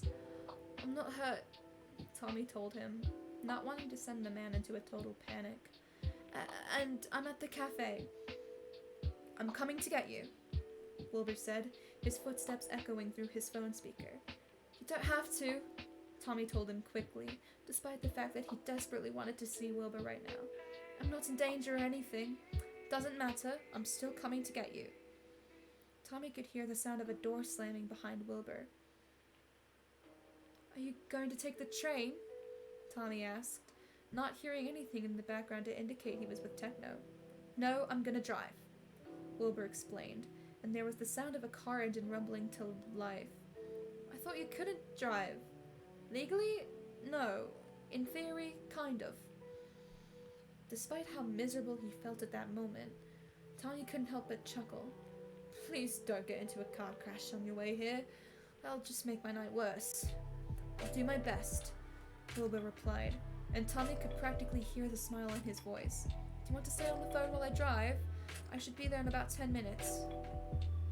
Tommy glanced at the towels and first aid kit still strewn across the floor of the back room and grimaced. No, it's okay. I need to finish cleaning up first. Alright, I'll be there as soon as I can. Thanks, Will, Tommy whispered, gripping the edge of his sweatshirt. Of course, Toms. And with that, Tommy forced himself to hang up, not trusting himself to stay on the line for any longer without bursting into tears again. Instead, Tommy tried to use the fact that Wilbur was going to be there very soon to get himself to stand and clean up. His hands were slow as he folded up the towels and shoved the first aid kit back under the sink. Everything felt as though it were moving in slow motion, the chaos of earlier having completely stripped away all of his energy. He cleaned up the back room without much issue, considering Jester hadn't been bleeding when he came in. There was no sign that the villain had been there at all, and there was also no sign of vigilantes that Tommy had had a full-on screaming match with. It was as if the fight had never happened, although the dried tears on his cheeks confirmed to him that it did. Tommy was waiting outside the cafe doors when Wilbur pulled up. He'd been leaning against the wall, staring at the faded stars through puffy eyes, resisting the urge to watch the rooftops for any sign of two familiar vigilantes. The car came to an abrupt stop, almost making Tommy chuckle at how bad Wilbur's driving seemed to be. But the laugh died in his throat when Wilbur jumped out of the driver's seat, rushing over to stand in front of him. Wilbur looked Tommy up and down, as if checking to make sure Tommy hadn't lied about not being hurt. Then, his eyes settled on Tommy's face, and his jaw clenched. Tommy figured his eyes were pretty red right now. You look like shit, Wilbur said softly. Yeah, I kind of feel like shit, Tommy admitted, sniffling and rubbing at his eye with one hand. It was then that Wilbur opened his arms in silent invitation. Tommy didn't hesitate to collapse into the man. It was all so much. First he'd been stressed about Jester, then Nuke and Ender appeared, and then Tubbo and Rambu turned out to be Nuke and Ender, and then they had that horrible fight. So much had happened in such a short span of time, and Tommy felt like a twig that had been snapped in 3 different places. It's okay, Wilbur reassured Tommy as a wet patch grew on his jacket. I've got you. He had his arms wrapped around Tommy's back, rubbing circles into his shoulder blades as Tommy cursed himself for crying even more that night. After a few minutes of this, Tommy forced himself to pull back. I got into a really bad fight with my roommates, he told him, ducking his eyes to the ground. I don't want to go back to my apartment tonight. You'll stay with me, Wilbur said, as if it was the easiest thing in the world. I have some extra pajamas you can change into so you don't have to go get anything from your place. Tommy's smile was small, but genuine. Thank you, Wilbur. I'm always going to be here for you, Wilbur replied, throwing an arm around Tommy's shoulder and guiding him to the car. Let's go home so I can have Techno make you some of his famous hot chocolate. It's some of the best you'll ever try. I think I'd like that, Tommy replied, the smile staying on his face as he climbed into the passenger's seat. Nothing was okay right now, but at least Tommy had Wilbur.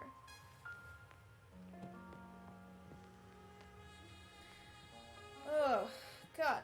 Woo! I don't know if you heard that, but that was my back cracking. That felt good. Hold on 1 second.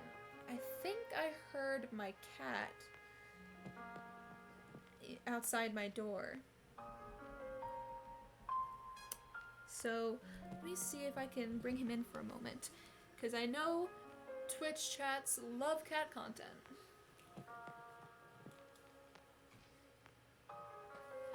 Oh!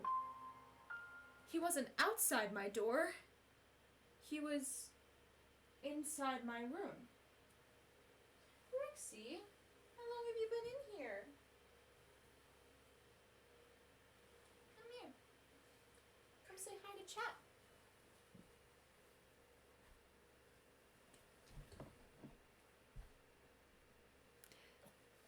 Oh goodness. Sorry, babies. I just realized you probably couldn't see him that well. Let me turn the light on.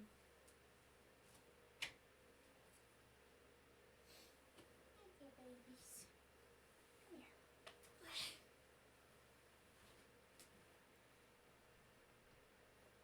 Cat content. Alright. I know. Alright. Let's get you out of here now. Don't you dare try and attack my foot, because I know you like to do that. There you are.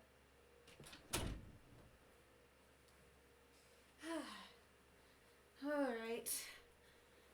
I think that was a good stream. Did it pause? Wait. Oh, it's at the end.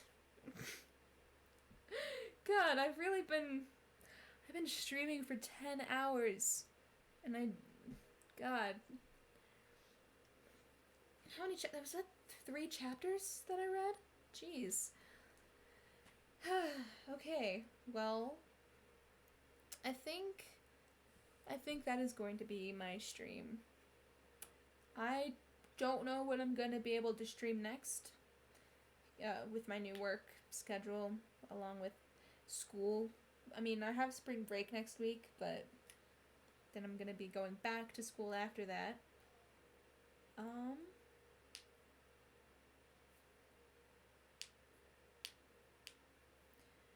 So yeah,